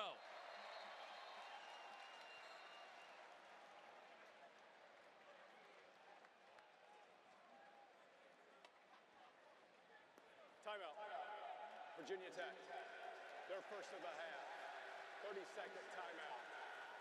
1:25 remaining in the third. No penalty. That's a big deal there on 3rd and 10. And for Brent Pry, Tyler Bowen back to the drawing board, trying to figure out a way to get this ball across the goal line. Well, they've targeted the tight end a lot this series, but also remember earlier when Gosnell dropped that pass, they've targeted the tight end in the red zone. And so I expect maybe them going back to that pass that Gosnell dropped. Just essentially, simulates a pop pass, just quick tight end right up the middle. It worked in the past. I think they're going to go back to it. Haven't seen as much of Jalen Lane and Daquan Felton on this drive, but Gosnell's been an able receiver. The one thing Kyron Drone said about his tight end, you put the ball anywhere in his vicinity, he will catch it. And their relationship on the field has gotten much stronger throughout preseason camp in Blacksburg. Yeah, they talk about how much stronger Benji Gosnell has gotten as well. He's put on a few pounds, now up to 258. So he's better in the run blocking game, which makes him somewhat of a dual threat tight end as well. Not just a receiver, he can catch it. Hokies without Nick Gallo today. Right knee injury. Drones trying to buy some time, and no. Sidnor got there, collapsed the pocket, a loss of 8. Virginia Tech going the wrong way, away from the Vanderbilt end zone. Yeah, Corday Sidnor, you're going to see him right here at the top of your screen. Just keep your eyes on him and then watch his pass rush. So you're going to see a lot of effort right here. He comes up, chop, spin, and then he doesn't win initially, but that's what we call effort. You work on drills like this in practice. Okay, you win on your pass rush, but the quarterback moves. You have to have extra effort as a defensive lineman to get a sack. So positive on the win, positive on the spin, positive on the efforts. Clark Lee told us yesterday he is our best pass rusher. We saw that on display. Love from 38, right in the middle of the field. And it's back to a one-score affair. John Love, Mr. Automatic a year ago, a great start in 2024. Oh, that advantage trimmed to 7. Here near the end of the third quarter, you think about success in Nashville. Brent Pry, the current Hokies head coach, was a big part of that. Going back to his tenure under James Franklin, the wins, well, they came in droves against Auburn, Florida, Tennessee, the bowl win in the Music City Bowl in Memphis against NC State. Still talking about that one. They weren't done yet that following season. Dogs came to town. They exited with a loss. Seems crazy to think about that these days, but Vanderbilt, those 2 years in particular, James Franklin, his final 2 campaigns, they had it cooking. They did, and it really started with their defense as well. That's why I think about Chris Marr if he was on those teams. 4-time All-SEC linebacker, defensive coordinator for Brent Pry and Virginia Tech. So if you're going to win this game, what is it going to lead with? Your defensive head coach. It's got to be defense. The ball has been on the ground 2 or 3 times, and Pavia has been able to recover it, or at least Vandy has been able to recover it. If that ball gets on the ground again, the way you win is by scooping and scoring. Now you still get a sense of calm on that Virginia Tech sideline. Very confident coaching staff in our meetings with them this week. And they knew that they were going to face some adversity here at some point in time. The question is, how would they respond? And we're about to find out. A 1-possession game at the end of the third quarter. All right, the mentality of your Vanderbilt. Diego Pavia, another chance. Yet to see him work the ball to his big tight end so far today. That's something maybe to consider, but they've got the lead. They've got Tech exactly where they want them, right? They do, and the mentality for me has to be go back to what you were doing in the first quarter, which is continue to play that time of possession game. There was a snap last series where they snapped it with 17 seconds. I'm not saying be afraid. I'm saying stick with your game plan. Get the play call from the audio, let the play clock run, and then bleed some clock. Nate Johnson in at quarterback for the first time. The transfer from Utah. Alexander sent backwards. Panay got there for the TFL, the freshman defensive tackle. So we thought we would see Nate Johnson at some point. Tim Beck called him one of the fastest players in college football. He's got a different gear. But one play and nothing doing as Pavia checks back in.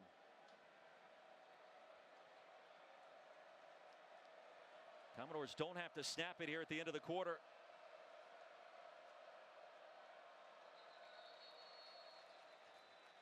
That's the You called it, Acho. Vanderbilt football when we come here. Yeah, we got to convert those field goals to touchdowns. You know, we've had a situation right there, where we don't get it blocked up. We have a miscommunication. We got to convert touchdowns in the red zone. Thanks for your time. Taylor, thank you. The start of our fourth quarter, Sam Acho, Roy Philpott, Taylor Davis. Hokies trail by a touchdown. Pavia on the field, and the out pattern is there to junior Sherrill. He'll haul it in, crossing the 30. And just short of the line to gain. Hokies have not won a game trailing by a touchdown or more entering the fourth quarter in 8 years. You got to go back to Notre Dame in 2016. Brent Pry would love to change that mojo right now. Pavia just recorded his first completion of the second half. Commodores need 2 yards to keep this drive alive.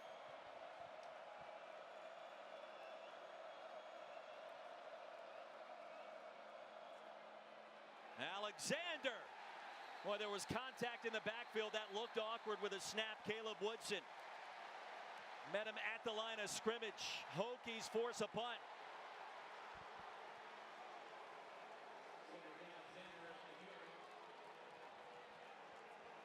Big time stop by that defensive front. It wasn't just the defensive line. We saw linebackers as well getting penetration. What does defensive coordinator Chris Marv say? He said, let's bring pressure. We know what they're going to try and do. They're going to run this pistol, run an inside zone. Let's bring pressure and force them to beat us. And that's what we're seeing. We saw linebacker pressure in the middle. Ollie Jennings drifting back deep to receive this punt from Jesse Murko. And the crowd from Lane Stadium that made their trek down to Nashville for this Labor Day weekend. A great destination stop, of course. They're ready to leave with an L in hand. They're starting to make some noise. Here's Jennings. Made one man miss. Now two. Waiting for the convoy. Solid return for the 23. After a punt of 58, we check in again with Taylor Davis. Well, guys, spending some time down here on the Virginia Tech sideline, there's definitely been an element of frustration here in this Week 1 game, but it's been fueling them more in the second half. Keep in mind, with all of these returners, they've tied back to their experience last season, starting out just 1-3, making everything an uphill climb. They've talked about starting fast and proving something early, and they know that starts with how they finish here today. Trying to finish strong. Only a touchdown deficit. It was a 2-score game at halftime.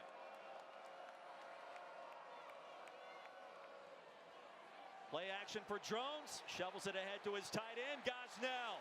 Boy, he's tough to bring down, Acho. Yeah, and a missed tackle by DeRicky Wright, but Benji Gosnell, excuse me, is starting to show up even more on this offense. That's what they didn't have in the first half. You see it, okay, you can read it, but we see Gosnell come back across. He's maybe the second or third option. Just pitch it to him and let him try and spark some momentum. Tight ends can create mismatches. That's what we're seeing right now. They're targeting Benji Gosnell. Second and short. There goes Lane. Drones. Confident strike and incomplete. Aiden Green should have brought that one in. He did not. Third down. Nice ball by Kyron Drones. We've seen this a couple times. Them throwing it back across the field. And you see Green just take his eyes off the ball. He doesn't catch it first. He gets ready to look upfield to see where he's going to run, who he's going to make miss. And that's why he drops it. He just simply takes his eyes off the ball before he looks it into his hands. He was looking at the green right in front of him, if you will. Third down.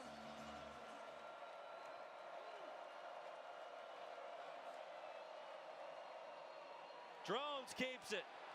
Drive continues. Kyron Drones. Gain of 12. Langston Patterson tried to drag him down and had trouble doing so.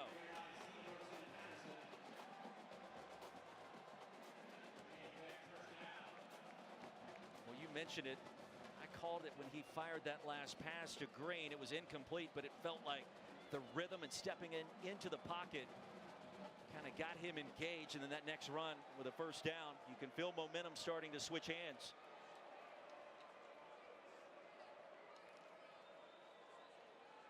Drones again with play action. Wants it all. Heaves one deep. Penalty marker flies. And the pass reeled in at the 10.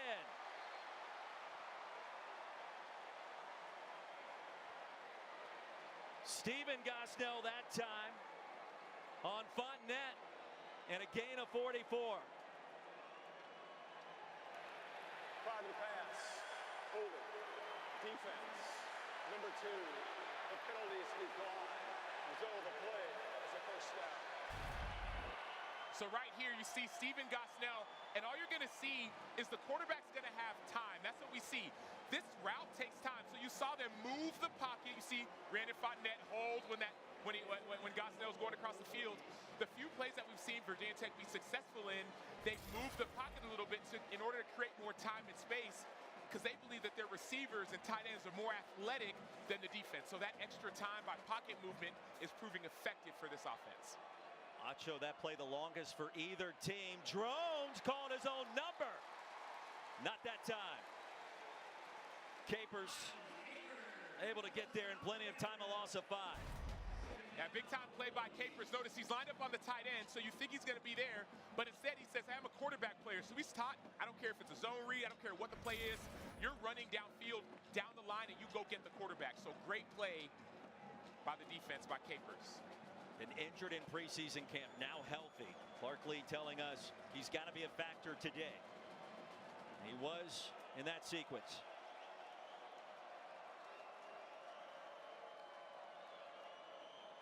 Here comes Drones. Get some of that yardage back. 3rd down and goal, approaching 10 to play in Nashville. Hokies trailing by a touchdown. Talk about the whole time of possession conversation, and it's a great conversation. When it meets reality is this: when you get a chance to rest, you have more energy. But this defense for Vandy has been on the field a little bit longer this series, and so that's when mental mistakes can happen. That's when your conditioning is tested, not just in the classroom, in the film room, but on the actual field. Critical 3rd down for Virginia Tech. What will Clark Lee dial up? Hokies need to convert in the red zone. They'll set up the screen. There it is. And the Hokies with a touchdown. Bashal Tootin, his 2nd score of the 2nd half, and an extra point away from being tied. Brandon Fontenette, number 2. You know there's pressure. Your eyes are in the wrong place. His eyes are in the backfield. When that running back crosses your face, you have to take him. And so what we're seeing here is that momentum shift, that time of possession, that confidence, and you go into halftime saying, hey, it's 0-0, let's play like it. And now it actually is. If this field goal is made, tie game. Extra point is made, tie game. John Love perfect a season ago. All 44 attempts. And what a weapon for Virginia Tech special teams. Team is up or a team is down. Who are the people encouraging you? Dave Giddings is getting in his quarterback's ear saying, hey, you've been through adversity before. You'll be through it again, but let's lead and be elite through this adversity. Shout out Dave Giddings. Matt Barry, what do you got? Gentlemen, I have game, set, Bulldogs in Atlanta. Carson Beck, 40 yards. London Humphreys, same as it ever was. Georgia rolling in the 4th quarter, 27-3. 24-point lead at Mercedes-Benz Stadium in Atlanta, and here in Nashville we are tied with the game of the day in this early window. ACC-SEC. Virginia Tech picked as one of the sleepers to reach the 12-team college football playoff. Hokies have been challenged so far, a gain of 1. Pavia back on the field. Mose Phillips, the Nashville native, with a tackle, along with Sam Brumfield. Great eyes by Mose Phillips. He was in the middle of the field. Really, he was leaned over to one side, but as soon as he saw the running back go from pistol to the left side, at least the defense's left, he triggered. He went right then, and he made the tackle. Phillips' father, athletic director, coach, teacher at Cambridge High School. Well, he's got to be awfully proud to see his son back in Music City today. Play action. Pavia floats one, and it's caught by Stowers. Eli Stowers into Virginia Tech territory. Their first connection of the afternoon. And we saw it a bunch a year ago at New Mexico State. Give him 41. And you're going to see him come from this side all the way on the other side. And what happens is right here, look at where his eyes are at. Okay, you're motioning, coming across from the other side. Stowers does. Eyes are in the backfield. That's all that happens. Eyes in the backfield. Pavia, the keeper, to the 29. As Vanderbilt utilizes tempo for the first time in this game, they'll pick up 4. And that's a great use of tempo. But what you do when you bring motions like that is that you challenge defenses. You say, okay, are you going to have eye integrity? People talk about gap integrity all the time, staying in your gap. But eye integrity is another big issue that defenses can struggle with. If you're looking at the quarterback while the person you're supposed to be covering is running by you, it's automatically an issue. It's all about broadcast integrity up here in the booth. Tied at 20. Hoskins went in motion. Pavia sandwich driven down. A TFL for Josh Fuga. Great job by Fuga with the penetration. What I'm looking at now, just to get y'all in my mind a little bit, Acho mind, is the play clock. The play clock, the play clock. You want to make sure this play clock continues to go down. You're on third down right now, critical third down. You want to get a first down and run some more play clock. But still, you want to keep that Virginia Tech defense on the field more to cause more lack of discipline.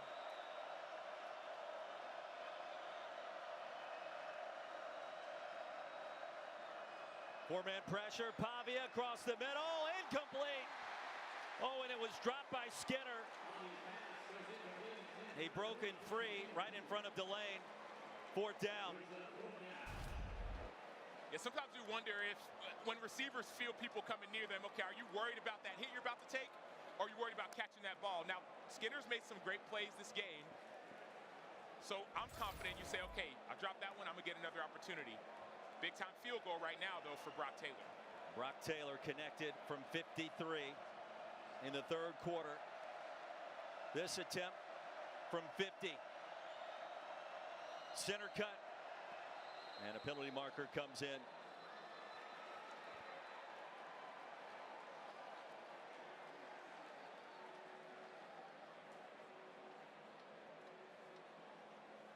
Wait for the word from Stuart Mullins. Prior to the snap, full start. Offense, number 64. 5-yard penalty. 4th down. From 50 yards to 55. Decision time again for Clark Lee, and for the moment, Taylor remains on the field. Acho, I'm not sure that leg strength is an issue even from this distance, but obviously far from a simplistic kick. That's going to force a punt. Is it, though? Like, I think he made a 50-plus yarder not too long ago, a 53-yarder. This is 55. I get the defense game. I would have loved to see him, based off of the kick we just saw, love to see Brock Taylor get an opportunity. Would have tied a school record instead. Here comes Jesse Mirko. With Lane standing at his own 8-yard line. And try the lob wedge. And brought in beautifully. Advantage Vanderbilt on special teams. After a punt of 30. Talking smack to the defense. Kyron Drones is a confident human being, a confident quarterback, but this is the drive that solidifies that confidence. Coney was able to down it inside the 5. Gosnell retrieves it on the first pass. And Tech starting this drive as deep in its own territory as it has all game long. A good start, a gain of 9. Hokies have scored, Acho, on 3 of 4 second-half possessions. They have, and part of it is the reason they're attacking the edges. So right there, Langston Patterson was what we call a quarter flat player, meaning he's got to go to the flat. But at the same time, he has a run responsibility on the inside. And so they're putting him in conflict. Are you going to go to the flat? Or are you going to look inside? That's how they're getting these runs on the edges. They'll fake the jet sweep. Drones has the first. We saw a lot of this in that Military Bowl victory against Tulane. You just got to think number 1 in maroon and white just starts to wear you down with that size, athleticism, the experience of knowing what to do and what not to do in this situation.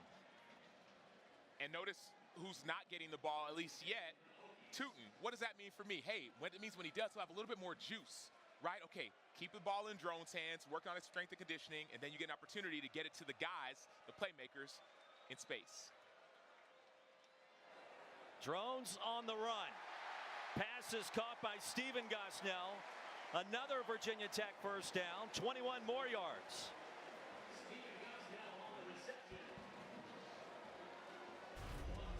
You're seeing that pocket move again. He's giving the quarterback more time. So smart play calling now. We're seeing Bowen, offensive coordinator Tyler Bowen, say, okay, we're getting pressure. We're not able to protect in the middle. Let's move the pocket, give Drones a little bit more time. They're making them cover all levels in the passing game. We've heard a lot from this Virginia Tech staff this past week about Drones fitting the football into tighter windows. Second half, suddenly, Acho, he's got 5 completions of 20 yards or longer, had just 1 in the first 30 minutes. Well, we invite you to head over to the Swamp on ABC at 3:30 Eastern.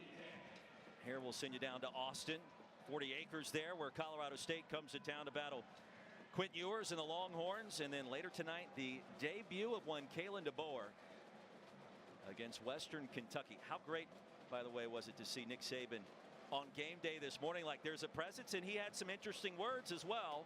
It went viral, so Coach Saban knows how to do that. If you missed it, well, check social media. Drones, not this time. Trio of defenders met him in the backfield. Miles Capers, loss of 2. You saw some great penetration there by Brian Longwell. Third down is money down, Roy. In practices, you have a third down period. You have a period where it's, hey, fourth quarter, third down, 3rd and 10, 3rd and 5 plus, 3rd and 12. You got to bring your best pass rushers on the field. Then you have to say, okay, this is when the money is made, right? You want to go to the NFL? Win on third down. Thomas, the running back. Drones wants to go deep, and the coverage was busted. Ali Jennings. Touchdown, Hokies.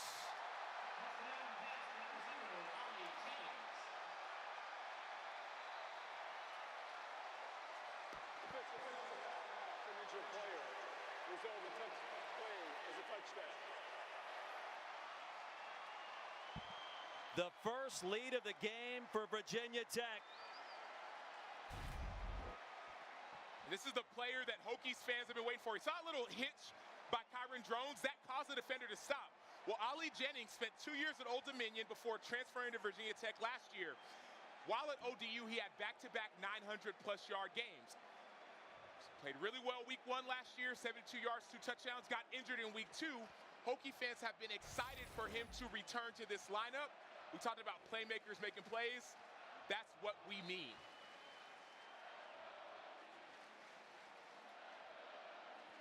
Only 2 grabs, but he's made them count. And you look at his numbers throughout his career. Injured last year, only played in 1 game. Drones and Jennings have also developed a nice partnership in preseason camp. And we were told his practices have been insane lately. And that's something that has really encouraged offensive play caller Tyler Bowen. Well, we've heard that he's improved his practice habits. One thing that we heard is like, well, he's a gamer. Well, that was the case in the past. But ever since coming to Virginia Tech, his practice habits have changed. Why does that matter? It matters because now on plays like that, where Kyron Drones can have a little bit of a pump fake, there's more communication and chemistry between quarterback and receiver. And so that builds trust where you don't even have to talk about it. You can just be about it. Malachi Thomas helped off the field. Here's John Love. The Hokies lead by 7. That was the first half. The second half has been, well, completely different. Sam Acho, Roy Philpott, Taylor Davis. And the comeback not yet complete. There's work to do defensively. And Diego Pavia ready to get back on the field for some more late game magic of his own. Junior Sherrill brings it back. And a good return for the Commodores. So right here, eyes on Trudell Berry. He's a corner on the outside. You're going to see motion come this way. That creates 4 strong. Well, the problem with 4 strong is that it makes you think that, okay, that pump fake, you think the ball's going to be there, but it's not. So him and also the freshman number 21, Carter, their eyes get caught on that pump fake. So one safety is supposed to be deep to short, and then bury the corner. Doesn't have to go to attack the pump fake. Play everything deep to short. That's how you lose by really a better play design by the offense. Trailing for the first time this afternoon.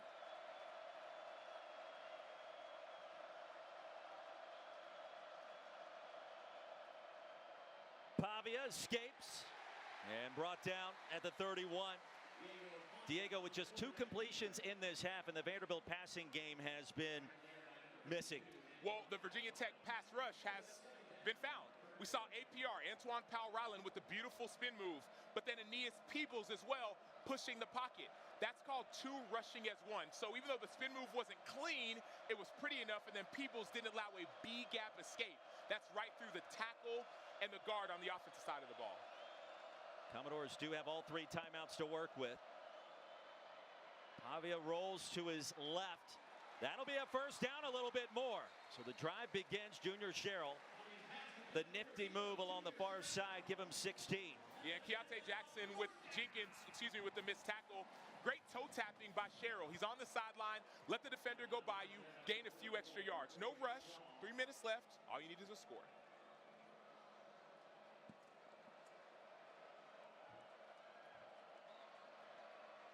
Not a great start for the ACC today. Clemson getting blitzed by Georgia in Atlanta. Virginia Tech thought to be an upper echelon team in the same conference. And struggled early with Vanderbilt, but has since rallied. Crosser, there it is, Fungi. And the first grab for Loic Fungi, 19 yards into Virginia Tech territory. So great job by Fungi, but even better eyes by Pavia. He looks to the left, and the safety starts running left as well, and so you're going to see that huge space. Great eyes by Pavia to create space for the reception. Tempo again for the Commodores. Pavia, the pump fake, and a nice gain on first down. Tripped up at the 25 by Brumfield.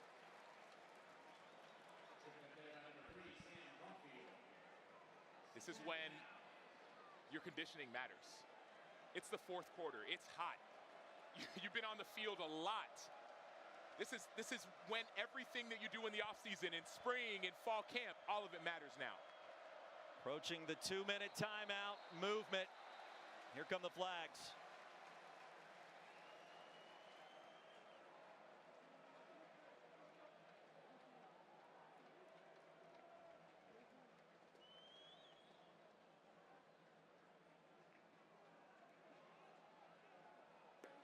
Offside. Defense, number 91, entering the neutral zone and causing a reaction by the offense.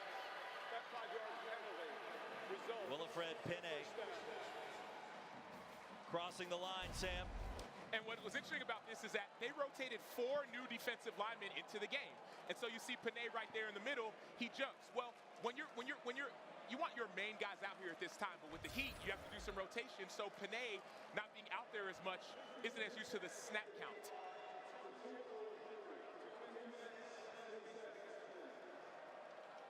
With the penalty comes a first down from the 20.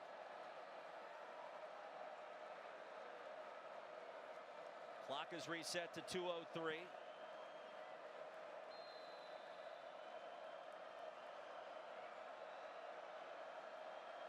The new 2-minute timeout this year in college football at the end of the first half and in the 4th quarter. Option look for Pavia. Fakes the pitch. There it goes late. Ball pops out. And Vanderbilt oh so fortunate. A.J. Newberry. It's the kind of plays that Diego Pavia can make happen in a good way and maybe in a not so good way. The 2-minute timeout, 1:56 to go. Filled by Taylor Davis on the sidelines as we went to that last break. They ruled the loss of the football as a backwards pass, so it's spotted where it went out of bounds. That was at the 8-yard line, so it's first down and goal to go. Commodores with 3 timeouts remaining, Virginia Tech with 2. Diego Pavia upset Auburn on the road last year at New Mexico State, trying to pull off the upset this year at Vanderbilt to the front pylon and another touchdown. Cedric Alexander.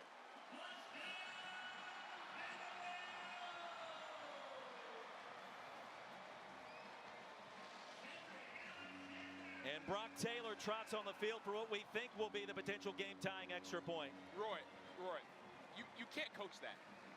Like what Diego Pavia is doing, you cannot coach. Like, those are frustrating things for a defender. Okay, you think it's going to be, he's going to take it and take it down. Well, he knows Cedric Alexander, that was not a designed pitch. No, I'm going to be a football brilliant savant mind, and I'm going to go know where my safety valve is and pitch it out to him. He did the same thing on the play right before. Diego Pavia is an experience. I'm glad to be a part of it. Nearly 50 friends and family in attendance today. Grew up in Albuquerque, New Mexico. Further video review. And any scoring play can be reviewed and will be here.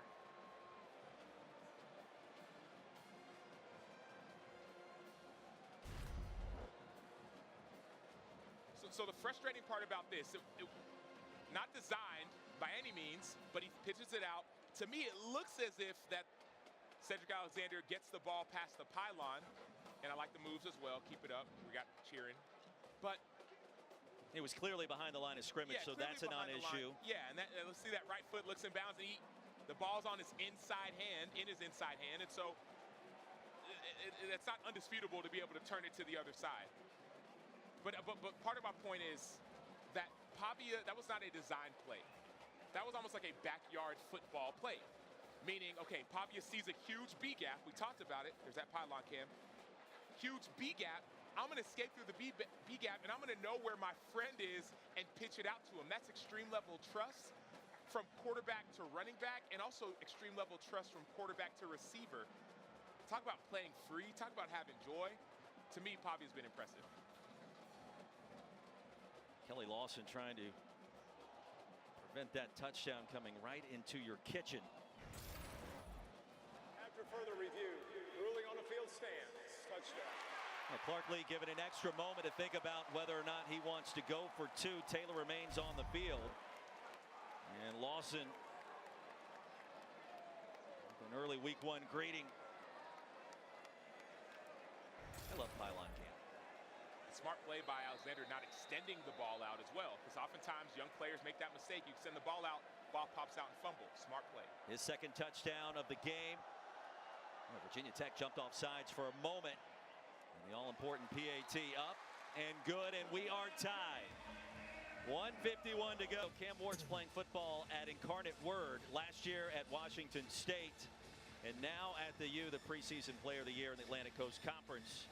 Big game for the ACC here with Virginia Tech, and a second half that has looked vastly different and much improved from the first, especially on offense. It has, and Virginia Tech unlocked the code to what Vanderbilt was doing defensively. But now you wonder, as players, you say, I got to go make a play.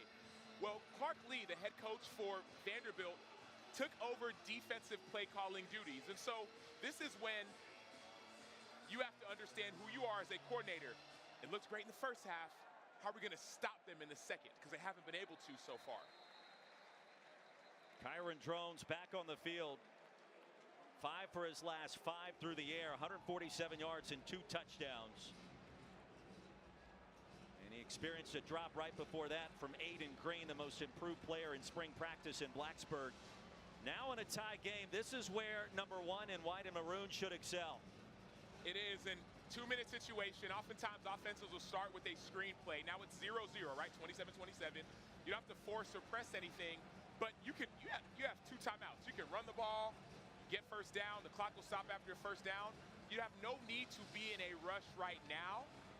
So try and get some positive yardage without trying to force anything if you're Kyron Drones.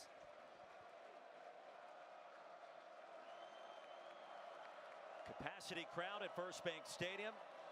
Home opener, the sellout. That pass dangerously in the air for a long time. Ollie Jennings tipped it upwards. The pass falls incomplete. Now Longwell covering Jennings that time. 2nd and 10.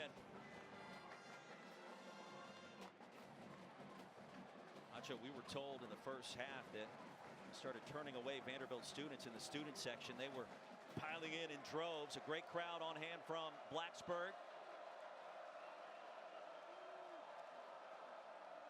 What week 1 should be about. Tootin out of bounds, shoved hard. C.J. Taylor, 3rd and long. So if you're Vanderbilt, I'll go back to that last play quickly. That's a win. Again, you're making it, you're playing everything deep to short. You're forcing the ball to be behind the line of scrimmage. 3rd and 10, 3rd down, money down, pass rush, have to get after it. And also the fans, we need some noise.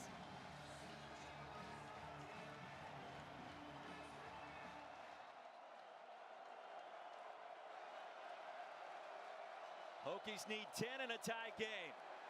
Drones will buy some time. Off his back foot, dangerous toss across the middle and incomplete. Benji Gosnell, the intended target. Stephen Gosnell in the area to Ricky Wright. Help break it up. Beautiful pass rush on the inside. You saw that spin move by Zaylin Wood, forcing the pressure. Unable to make a completion. That was a catchable ball. Unable to complete it. Not sure who he was throwing to there, but you're right. And Drones remains down on the turf.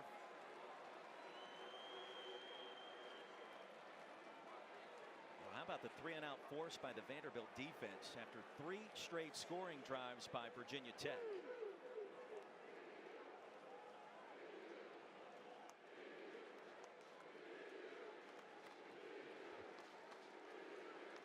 Working on those legs of Kyron Drones.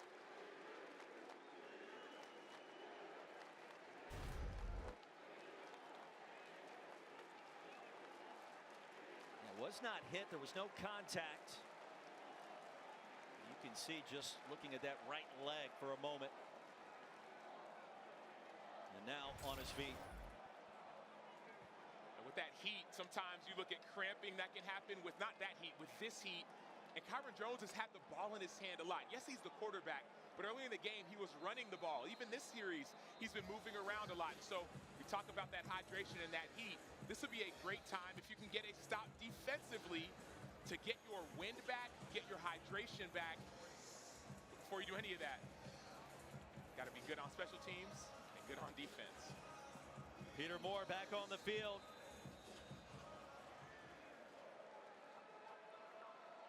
96 seconds to go. Vanderbilt with all 3 timeouts remaining. Martell Height, the return man.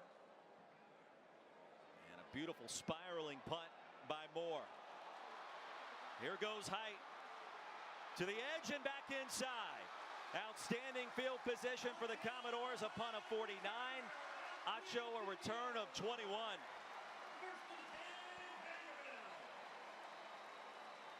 Surprising is the only word I can think about, because I went back and watched the Virginia Tech special teams, and they were a really good special teams unit. Scored 2 touchdowns. They did give up a little bit last year, but this special teams has been surprising, and not in a positive way for Virginia Tech. Vanderbilt has been taking advantage of the opportunity. Will Johnson, the injured Hokie. And for the Commodores, their 2nd best starting field position of this game from their own 48. Nacho, they've got plenty of time to work with those timeouts. And not to mention Brock Taylor and the leg strength we've seen from him today.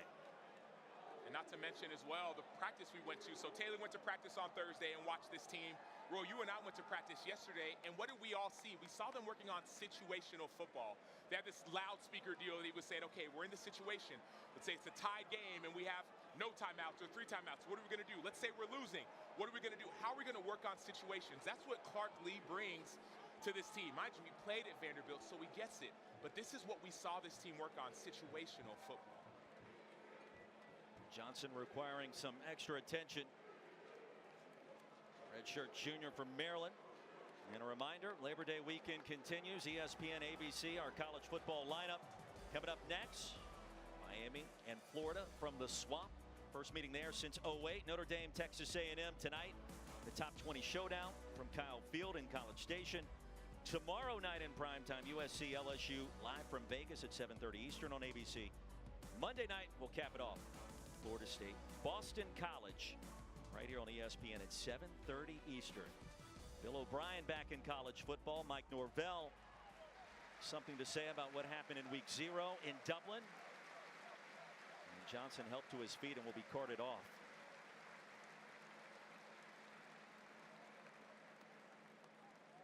Played in 13 games a season ago. Backup Will linebacker this year. And clearly in pain.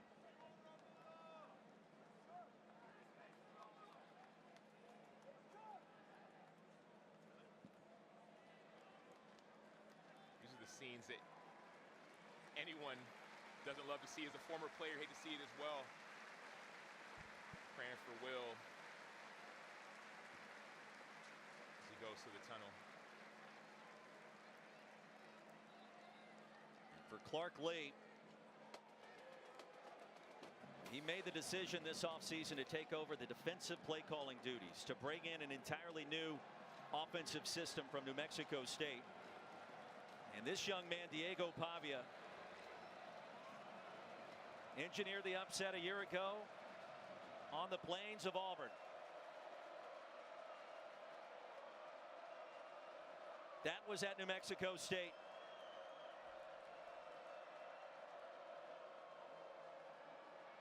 First down with time. A stiff arm and brought down at the 46. Kelly Lawson got there, but a gain of 6 yards. If I'm Vanderbilt, I am keeping the ball in Diego Pavia's hands. Why? Because you don't know what's going to happen. It's whether it's you talk about Doug Flutie, Aaron Rodgers, whatever, guys who just make things happen. That's what he's doing.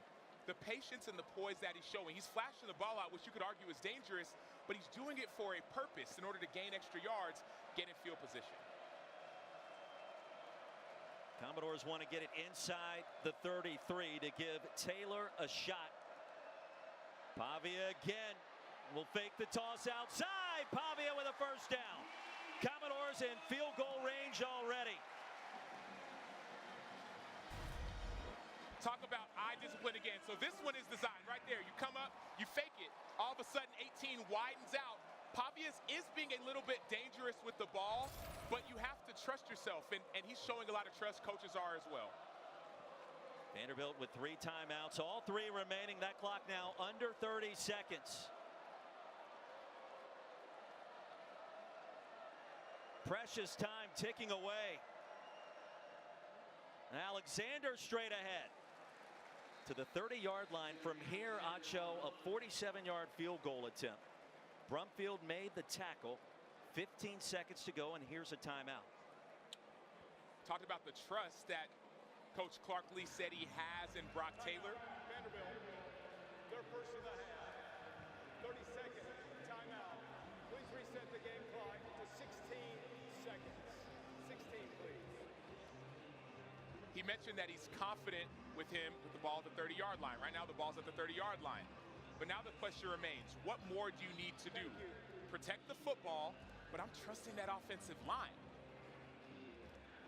Now the brand new offense with Tim Beck calling the plays. Jerry Kill, the associate head coach of offense, the former head man at New Mexico State last year. He's also been instrumental in this turnaround. And well, these two, they go back several years. It was Coach Kill that took a chance on Diego, brought him to Las Cruces out of the junior college ranks. Lo and behold, just 2 years later, on the verge perhaps of another upset in the SEC, but this time as members of the Southeastern Conference. 1 second added back to the clock. 2nd and 7, Pavia. And it's Alexander. More yards. Grinding his way down to the 25. So from here, about a 42-yard effort. He's already connected from 43 and 53 today. Timeout called, 3 seconds to go, and here we go. Timeout. Vanderbilt, their second of the half. This is a 30-second timeout. Acho, what a game. What a comeback for Tech, but Vanderbilt with a chance to make another emphatic statement for the SEC against the Atlantic Coast Conference. We already saw one in Atlanta. Different vibe here. But if Vanderbilt wins it in walk-off fashion, a lot of people will be talking about the 2 leagues and the state of the state, if you will, in both conferences. Well, I could just see it now. People talk about the SEC, and fans, they say, man, the worst team in the SEC, Vanderbilt, which historically you could argue the last several years haven't been great, is now going to beat an ACC favorite. What's going on? But now there's still time. A timeout could be called by Virginia Tech to ice the kicker. Brock Taylor has to be able to be big in this moment. But you could hear the rumblings of those conversations. But even more so, what I'm paying attention to, it's year 4 with Clark Lee. Julian Ashby, the long snapper. Jesse Murko, the holder. A 43-yard attempt to win it for the Commodores. timeout called by Brent Pry and the Hokies. You talk to kickers at all levels. The majority of those specialists will tell you the timeout gives them extra time to prepare, to go through their routine. A lot of times it's helpful. We've seen Taylor on the field. Two circumstances. You go back to the missed field goal from 54. There was a penalty. He gets redemption opportunity. Comes back and connects. But for the sophomore from Knoxville Catholic, what a moment this potentially could be for him, for his program. And you mentioned it for Clark Lee.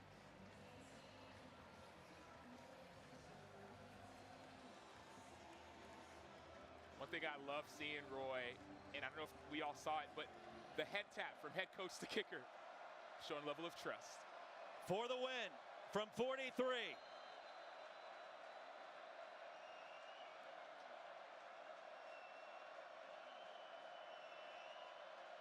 Snap is down, kick on the way, Taylor. Oh, and he missed it wide right.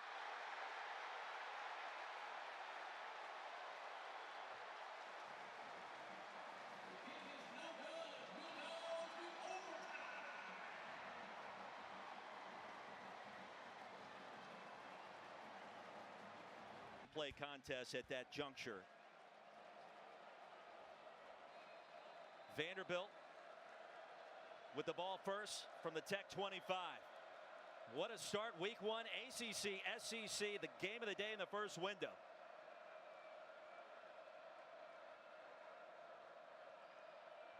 Pavia with the hot hand. Facing pressure, Stowers falling down backwards, corrals it at the 20. 5-yard gain and a good start for Vandy on offense. Good start for Vandy. Great block by Cedric Alexander, protecting the edge. He attacked the safety, the blitzing edge player, stoned him, and allowed Pavia a clean look. Well, regardless of outcome today, Vanderbilt sending a resounding statement to the rest of the SEC that this is a different team in 2024. Virginia Tech returning nearly everybody from last season's bowl victory team against Tulane. They have fought back. Trailed by 17 early. Pavia swiped by one defender. And falls down at the line to gain. Move the sticks. That's a first down. And if you're tuning in expecting to see Colorado State and Texas from Austin, that contest has started on ESPN News. Get you down to Mike Monaco, Kirk Morrison, and Don Davenport as soon as we are done here. Also available on the ESPN app. Horns thought to be a favorite to reach the new 12-team college football playoff this year. Alexander, the sophomore, in the backfield. 5-man pressure for the Hokies. Pavia. Alexander stays in bounds. A little tiptoe. Shoved out at the 4. First and goal from there. It's impressive is an understatement. So Cedric Alexander was a true freshman last year, a sophomore this year, playing in the SEC, dominating football. The trust between quarterback and receiver and the confidence for a young player is extremely impressive. We thought coming into this game, Diego Pavia could be a problem. And he has done it all today. Another pistol look. Pavia, the keeper, to the edge, cuts it back for the touchdown.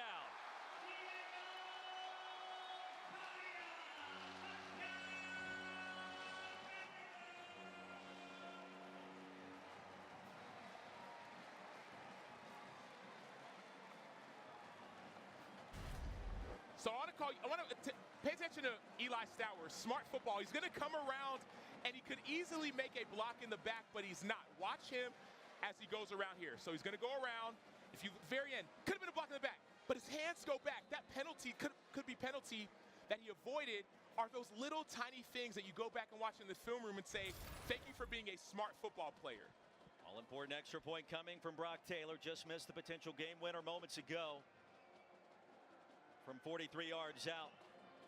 And Taylor this time extends the lead back to 7 for the Commodores. So now for Virginia Tech, the Hokies know and understand They have to score a touchdown, kick the extra point, tie it. That takes it to a second overtime period, or the chance to go for 2 and win it right there. Correct. And what you're confident of if you're Virginia Tech is the fact that your offense has been essentially unstoppable in the second half, minus that last series where Kyron Drones had the incompletion. So you're approaching this period with confidence. It's a new game. You have one possession to go and get a score. All the work that you've done in the offseason, all the returning starters, talk about they return, 95% of their offense, 86% of their overall production. You lean on the experiences that you had last year with a slow start, and you implement the gains now. Kyron Drones on the sideline. Backup quarterback Colin Schlee checks in. The transfer from UCLA. He started his career at Kent State. And what a development here in Nashville. Schlee was done with football, got a call, and decided to head to Blacksburg. He'll keep it here around the left side and a first down. Now, just as we all expected, Schlee racing for 14 yards. Colin Schlee does know how to win. Let's not forget, he won the MAC when he was at Kent State. And to your point, he wasn't looking to play football. But he's from Maryland. This is close by to home. Got a call, and all of a sudden he said, I will accept the opportunity. The culture was too good to pass up. And here he is, the fifth-year senior. Oakdale High School. Quick toss to Tootin. Nearly upended. Bashal Tootin inside the 10. Hokies can secure a first down without scoring. That would happen inside the 2, just a 2-yard pickup there.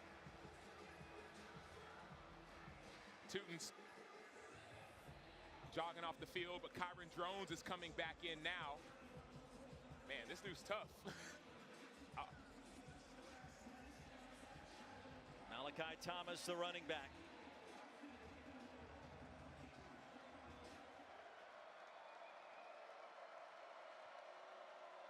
And here's Drones back on the field. Bullies his way to the 7. Longwell the tackle. Now the toughness of Kyron Drones can't be questioned. We knew that last year. Battle back to reclaim his starting spot. And he's going to have to ask off again. Schlee steps back in. 3rd and 6.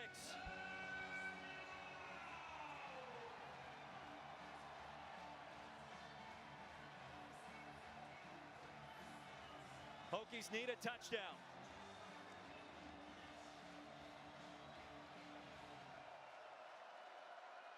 Play clock at 3. Schlee brought down at the 11. The sack by Zaylen Wood. It'll be 4th down. Leadership matters as well. Zaylen Wood transferred from Middle Tennessee, where he was a captain for that team. Timeout for this overtime period. This is a 30-second timeout. So a timeout called, and both teams a chance to collect their breath. We'll check in with Taylor Davis. TD, what do you have? Roy, it's been really interesting to me. I covered this Vanderbilt program 4 times last season, and it is night and day different down here on the sideline. We are well into the 90s right now in this brand new turf.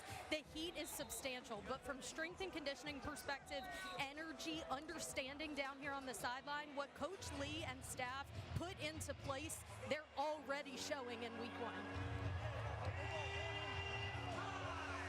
It all comes down to this. 4th and 11.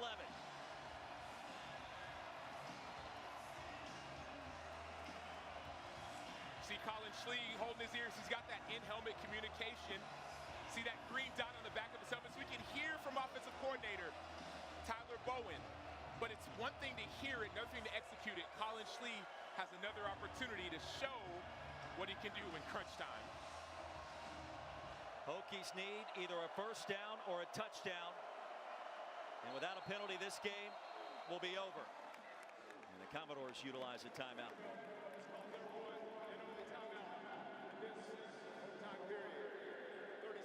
Well, Schlee certainly a winner. I'm not sure even he could have anticipated a moment like this.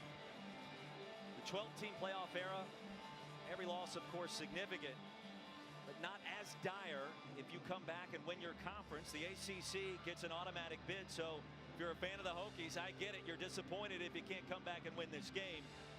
A lot of football left to be played afterwards. Meanwhile, for Vanderbilt, clearly a new team, a new offense, and a statement being delivered by Clark Lee today. A new era, if you will. And part of the reason I say era is that Clark Lee, as we spoke with him, he talked about the differences in the years past and right now. He brought in Jerry Kill to focus on the offense. He wants to focus on the defense. He's changed his strength and conditioning staff. He's implemented this deal called TTG, Teach the Game, where every single day in training camp, he had his players talk about their story. Now it's time to write it one way or the other.